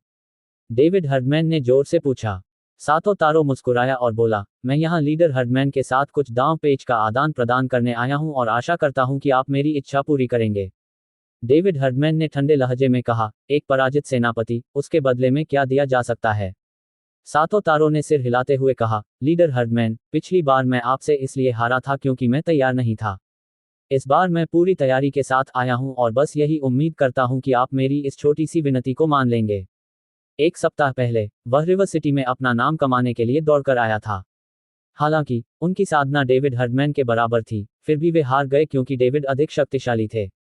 यह उनके लिए शर्मनाक बात थी। इससे उसे गुस्सा आया और उसने बाद में डेविड से बदला लेने के बारे में सोचा। लेकिन आज सुबह उन्हें खबर मिली कि डेविड हर्डमैन कल रात प्रशिक्षण के दौरान घायल हो गए थे, जिससे उन्हें बहुत खुशी हुई। इसलिए वह अपने लोगों के साथ डेविड हर्डमैन को चुनौती देने के लिए फिर से आया। जब तक वह डेविड हर्डमैन को हरा देता, तब तक वह अपना सम्मान वापस पा सकता था और इचिमोकू कराटे डोजो का नाम रिवर सिटी में गूंजता रहेगा। हालांकि जिस बात ने उन्हें हैरान किया वह ये थी कि डेविड हर्डमैन को घायल होना चाहिए था, तो फिर अब वह एक स्वस्थ व्यक्ति की तरह क्यों दिख रहा था? क्या ऐसा हो सकता है कि वह सचमुच घायल हो गया हो और केवल शांत दिखने की कोशिश कर रहा हो? सातो तारो, तुम तो बिल्कुल बेशर्म हो। जब हमारा नेता घायल हो जाता है, तो आप उसे चुनौती देने के लिए दौड़ पड़ते हैं। आप क्या चाहते हैं? आपने हमारे नेता के खिलाफ इतनी घटिया चालों का इस्तेमाल करके जीत हासिल की, इस पर गर्व करने लायक कुछ भी नहीं है। अगर आप सचमुच चुनौती देना चाहते हैं, तो हमारे नेता के चोटों से उबरने तक इंतजार करें, अब यहां से चले जाओ। मार्शल आर्ट हॉल में मौजूद शिष्यों ने क्रोध से दहाड़ मारी। शिष्यों की बातें सुनकर सातो तारो की चिंताएं अंततः दूर हो गईं। बाद में पता चला कि डेविड हर्डमैन वास्तव में घायल हो गए थे। तो आप कह रहे हैं कि आप मेरी चुनौती स्वीकार करने की हिम्मत नहीं करते? सातो तारो ने मुस्कुराते हुए कहा, और फिर आगे बोला, अगर आप स्वीकार नहीं करते हैं, तो भी कोई बात नहीं। लेकिन आपको river city martial arts world को ये बताना होगा कि हेवन मार्शल आर्ट्स हॉल हमारे इचिमोकू कराटे डोजो जितना अच्छा नहीं है। अरे कमीने, तुम बकवास कर रहे हो। बकवास? हम आप लोगों से कम अच्छे कैसे हो सकते हैं? मार्शल आर्ट हॉल के शिष्य और भी अधिक उत्तेजित और दुखी थे। लियोनेल येगर ने मन ही मन उपहास किया। यह आदमी सचमुच घिनौना और बेशर्म है। डेविड हर्डमैन ने अपना हाथ थोड़ा सा उठाया और फिर जोर से कहा, सातो तारो, चूंकि तुम सचमुच लड़ना चाहते हो, तो मैं तुम्हारी इच्छा पूरी कर दूंगा। लेकिन यदि तुम हार गए, तो तुम्हें मेरे शिष्यों से माफी मांगनी होगी। और हाँ, भविष्य में हमारे हेवन मार्शल आर्ट्स हॉल में कदम मत रखना। बिल्कुल। सातो तारो मुस्कुराया और उसने सिर हिलाया। नेता, क्या आप सचमुच इस बात से सहमत होना चाहते हैं? तुम्हारी चोटों का क्या हुआ? शिष्यों ने डेविड हर्डमैन को चिंता भरी नजरों से देखा। चिंता मत करो, मैं ठीक हो जाऊंगा। डेविड हर्डमैन ने अपना हाथ हिलाया। अपने नेता को इतना आत्मविश्वासी देखकर शिष्यों ने और कुछ नहीं कहा और तितर बितर हो गए। इचिमोकू कराटे डोजो के शिष्य भी तितर बितर हो गए। ठीक उसी समय जब शिष्य तितर बितर हो गए, किसी को नमस्कार किए बिना सातो तारो चीते की तरह फुर्ती से आगे बढ़ा और डेविड हर्डमैन पर झपटा। नीच, बेशर्म, युद्ध संबंधी कोई नैतिकता नहीं। मार्शल आर्ट हॉल के शिष्यों ने जोर जोर से गालियां दी, लेकिन सातो तारो ने उनकी पूरी तरह से अनदेखी की और आगे बढ़ता रहा। Clang, clang, clang. अलिप्सिस। जमीन पर उसके हर कदम से मार्शल आर्ट प्रशिक्षण मैदान की मोटी पत्थर की ईंटें कांप उठती थीं और धूल उड़ने लगती थी। 3 सेकंड से भी कम समय में सातो तारो ने 10 मीटर से अधिक की दूरी तय की और डेविड हर्डमैन के करीब पहुंच गए। हे! वह उछला, जोर से दहाड़ा, और उसका दाहिना हाथ हथेली में बदल गया, जिससे उसने डेविड हर्डमैन के सिर पर प्रहार किया। एक ही बार हथेली से प्रहार करने पर उसके चारों ओर तेज हवा चली और हवा में एक जोरदार ध्वनि गूंज उठी। हालांकि सातों तारों की हथेली वार करने ही वाली थी, डेविड हर्डमैन ने रोकने के लिए अपना दाहिना हाथ उठाया। टकराना। सातों तारों की हथेली डेविड हर्डमैन के दाहिने हाथ पर जोर से लगी, जिससे एक धीमी सी आवाज आई। इस हथेली की शक्ति इतनी जबरदस्त थी कि इसने डेविड हर्डमैन के पैरों के नीचे पड़ी पत्थर की ईंट को सीधे चकनाचूर कर दिया। ये देखकर कि उसका पहला हमला कारगर नहीं हुआ, सातों तारों ने तुरंत अपनी चाल बदल दी, और जैसे ही वह उतरा, उसने अपने दाहिने पैर को स्टील के चाबुक की तरह डेविड हर्डमैन की कमर की ओर घुमाया। डेविड हर्डमैन ने फिर से प्रतिक्रिया दी, उनका बायां हाथ नीचे की ओर झुका और एक जोरदार आवाज के साथ उन्होंने इसे एक बार फिर रोक दिया। किक को रोकने के बाद डेविड हर्डमैन आगे की ओर झपटे, अपनी मुट्ठी घुमाई और सातों तारों की छाती पर हमला किया। मुट्ठी बनाओ। डेविड हर्डमैन द्वारा मारे गए मुक्के को देखकर लियोनेल येगर को अचानक सब कुछ समझ आ गया। इसलिए डेविड हर्डमैन ने फॉर्म फिस्ट का अभ्यास किया। फॉर्म फिस्ट एक प्राचीन चीनी मुक्केबाजी विधि है जो ताकत और कोमलता को जोड़ती है, जिससे ये बेहद शक्तिशाली बन जाती है। जैसे ही डेविड हर्डमैन ने मुक्का मारा, सातों तारों की पुतलियां सिकुड़ गईं और उसने बचाव के लिए जल्दी से दोनों हाथ ऊपर उठा लिए। धमाके के साथ सातों तारों को पीछे धकेल दिया गया। वह 10 मीटर से अधिक पीछे हट गया और फिर लड़खड़ाते हुए रुक गया। हालांकि डेविड हर्डमैन यहीं नहीं रुके, उन्होंने आगे बढ़कर सातों तारों पर हमला कर दिया। हम्फ। सातों तारों ने जोर से सांस ली, अपनी पूरी ताकत जुटाई और डेविड हर्डमैन की ओर एक मुक्का मारकर पलटवार किया। वह मुक्का इतना जोरदार था मानो हवा ही फट गई हो और उससे एक चटकने की आवाज आई हो। 40। अध्याय O4 कुत्ते की तरह पीटा गया। गठबंधन के नेता, सावधान रहो। गठबंधन के नेता, जल्दी से बचो। मार्शल आर्ट हॉल के शिष्य भयभीत हो गए और चेतावनी भरे स्वर में चिल्लाने लगे। अगर गठबंधन के नेता को चोट नहीं लगी होती तो उन्हें चिंता नहीं होती, लेकिन अब गठबंधन का नेता घायल हो गया है। हालांकि डेविड हर्डमैन ने वार से बचने के बजाय मुक्का घुमाकर वार का सामना किया। धमाका। मुठियां टकराईं, जिससे एक धीमी सी आवाज आई। सातों तारों 7 या 8 कदम पीछे हट गया, डेविड हर्डमैन केवल आधा कदम पीछे हटा। सातों तारों ने तुरंत अपने शरीर को स्थिर किया और डेविड हर्डमैन पर एक के बाद एक मुक्के बरसाने शुरू कर दिए। डेविड हर्डमैन शांत और संयमित थे, उन्होंने सातों तारों द्वारा बरसाए गए सभी मुक्कों को आसानी से रोक दिया। सातों तारों जितना ज्यादा लड़ता गया, उतना ही ज्यादा वह चिंतित होता गया, वह और भी ज्यादा क्रोधित होता गया। क्या डेविड हर्डमैन घायल नहीं हुए थे? उसके पास अभी भी इतनी युद्ध क्षमता क्यों है? इसके अलावा उन्हें लगा कि डेविड हर्डमैन की युद्ध क्षमता में एक सप्ताह पहले की तुलना में काफी सुधार हुआ है। इस बार मैं तुमसे नहीं हारूंगा। सातों तारों ने अपनी पूरी ताकत जुटाते हुए दहाड़ लगाई और फिर से मुक्का मारा। डेविड हर्डमैन ने अपने चेहरे पर कोई भाव बदले बिना हमले का सामना करने के लिए एक बार फिर अपनी मुट्ठी घुमाई। यह मुक्का बेहद भयानक था, उसकी मुट्ठी पर सफेद ट्रूची की एक परत छाई हुई थी, मानो वह उसे बाघ के सिर में बदल रही हो। यह सातों तारों चौंक गया, उसने बचने के लिए अपनी मुट्ठी पीछे खींचने की कोशिश की, लेकिन बहुत देर हो चुकी थी। धमाका। दोनों मुट्ठियां इतनी जोर से टकराईं, मानो समतल जमीन पर बिजली का झटका लगा हो। अगले ही पल, आह! सातों तारों चीखा, सीधे बाहर उड़ गया और बूम की आवाज के साथ 10 मीटर से ज्यादा दूर जा गिरा। गुरुजी। इचिमोकु कराटे डोजो के शिष्य मदद के लिए दौड़े और सातों तारों को उनके पैरों पर खड़ा कर दिया। सातों तारों खड़ा हुआ, उसकी दाहिनी बांह में तेज दर्द हो रहा था, उसके शरीर की ऊर्जा और रक्त में हलचल मची हुई थी। उसने डेविड हर्डमैन की ओर खाली निगाहों से देखा और कहा, क्या आपको साधना में कोई बड़ी सफलता मिली? सही। डेविड हर्डमैन अपने हाथ पीछे करके खड़े थे और कह रहे थे, मैंने ग्रैंडमास्टर क्षेत्र में प्रवेश कर लिया है। इस खबर पर मार्शल आर्ट्स हॉल के सभी शिष्य बहुत खुश हुए। गठबंधन नेता, क्या ये सच है? क्या आपने ग्रैंडमास्टर क्षेत्र में प्रवेश कर लिया है? वाह! गठबंधन के नेता ने आखिरकार ग्रैंडमास्टर का दर्जा हासिल कर लिया। सभी शिष्यों ने अपनी खुशी जाहिर करते हुए उल्लासपूर्वक अपनी मुठियां लहराईं। सातों तारों ने अविश्वास से कहा, लेकिन क्या आपको चोट नहीं लगी थी? आपको सफलता कैसे मिल सकती है? डेविड हर्डमैन ने लियोनेल येगर की ओर देखा और कहा, यह सब श्रीमान की बदौलत है। येगर, मेरा घाव ठीक हो गया और मुझे साधना में एक अभूतपूर्व सफलता मिली। सातों तारों ने गहरी सांस ली और कहा, मैं ये लड़ाई हार स्वीकार करता हूं। हम जा रहे हैं। ये कहते ही सातों तारों अपने शिष्यों के साथ जाने के लिए तैयार हो गए। रुको! डेविड हर्डमैन चिल्लाया, उन्हें जाने से रोकते हुए। और क्या है वहां? सातों तारों ने भौहें चढ़ाईं। डेविड हर्डमैन ने गंभीरता से कहा, लड़ाई से पहले आपने सहमति जताई थी कि यदि आप हार जाते हैं तो मेरे शिष्यों से माफी मांगना ही सही बात होगी। क्या आप अपना वादा तोड़ने का इरादा रखते हैं? तुम सातों तारों ने डेविड हर्डमैन को ध्यान से देखा, फिर आह भरते हुए कहा, ठीक है, मैं माफी मांगता हूँ। और इसी के साथ सातों तारों ने डेविड हर्डमैन और अन्य लोगों को प्रणाम किया।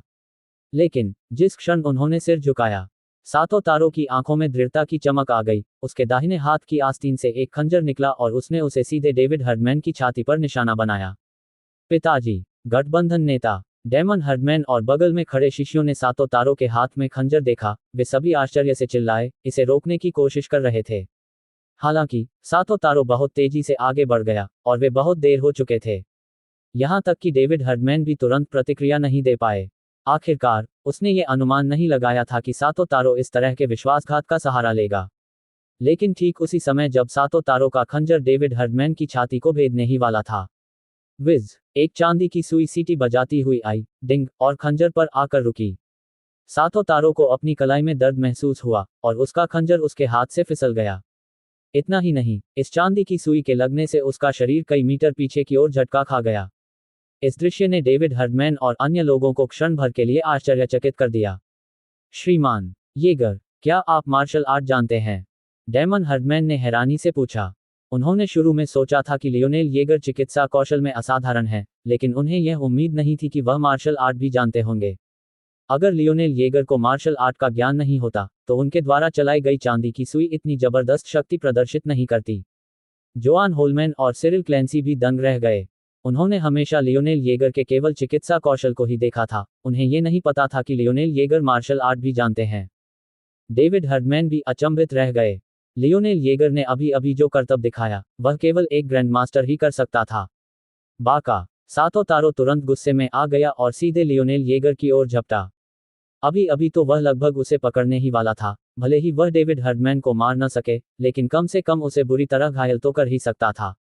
लेकिन मुझे उम्मीद नहीं थी कि यह शरारती बच्चा अहम मौके पर दखल देगा। बाका, तुम्हारे दादाजी। लियोनेल येगर ने एक कदम आगे बढ़ाया, सीधे अपनी हथेली बाहर की ओर घुमाए। थप्पड़। सातों तारों अभी पास भी नहीं आया था कि उसके चेहरे पर इस हथेली से जोरदार प्रहार हुआ, जिससे वह 5 या 6 मीटर दूर जा गिरा। स्वाइन। सातों तारों दहाड़ा, वापस उठकर लियोनेल येगर की ओर फिर से झपटा। इंसानी भाषा मत बोलो, पक्षियों की भाषा बोलो। लियोनेल येगर ने एक बार फिर अपना हाथ घुमाया और सातों तारों को हवा में उड़ा दिया। सातों तारों को लॉन्च करने के बाद लियोनेल येगर का शरीर हरकत में आया और वह तुरंत सातों तारों के सामने प्रकट हो गया। फिर उसका बायां हाथ आगे बढ़ा और उसने उस आदमी का कॉलर पकड़ लिया, उसे ऊपर उठाया और एक के बाद एक थप्पड़ मारे, विशेष रूप से उसके चेहरे को निशाना बनाते हुए। मुझे बेवकूफ कहने के लिए धन्यवाद। थप्पड़। मुझे स्वाइन कहने के लिए धन्यवाद। थप्पड़। घृणित होने के लिए। थप्पड़। बेशर्म होने के लिए। थप्पड़। युद्ध सद्गुणों का पालन न करने के लिए। थप्पड़, थप्पड़, थप्पड़। एलिप्सिस। अगले ही पल मार्शल आर्ट प्रशिक्षण मैदान में धमाकों की एक श्रृंखला गूंज उठी, जिससे वहां मौजूद सभी लोग चकित रह गए। ये क्या हो रहा है? ये कौन है? ये तो बहुत ही खूंखार है। क्या ऐसा नहीं है? सातों तारों जन्मजात कुशल मार्शल आर्टिस्ट है, अब उसे बिना पलटवार करने की शक्ति के पीटा जा रहा है। यह सिर्फ पलटवार करने में असमर्थ होने की बात नहीं है, उसे कुत्ते की तरह पीटा जा रहा है। हेवन मार्शल आर्ट्स हॉल के शिष्य आपस में बातें कर रहे थे, उनकी निगाहें लियोनेल येगर की ओर प्रशंसा से भरी हुई थीं। इचिमोकू कराटे डोजो के शिष्य मदद के लिए आना चाहते थे, लेकिन डेविड हर्डमैन की एक नज़र पड़ते ही वे हिलने की हिम्मत नहीं कर पाए। दर्जनों थप्पड़ मारने के बाद लियोनेल येगर ने सातों तारों को सीधे जमीन पर पटक दिया और फटकार लगाते हुए कहा, जल्दी से घुटने टेक कर माफी मांगो। सातों तारों की बुरी तरह पिटाई हो चुकी थी, उसका चेहरा बुरी तरह सूज गया था, नाक और मुंह से खून बह रहा था, यहां तक कि उसके कई दांत भी टूट गए थे। मैं माफी मांगता हूँ, मैं माफी मांगता हूँ, मारना बंद करो, अब और मत मारो। सातों तारों डर से कांप रहा था, तुरंत घुटनों के बल बैठ गया और माफी मांगने के लिए दौड़ा। माफ कीजिए, माफ कीजिए। उसके पास कोई विकल्प नहीं था, उसके सामने खड़ा ये युवक बहुत डरावना था। उसके सामने, उसके पास पलटवार करने की कोई शक्ति नहीं थी। अभी यहां से चले जाओ। लियोनेल येगर ने हाथ हिलाया। हाँ, हाँ, हाँ।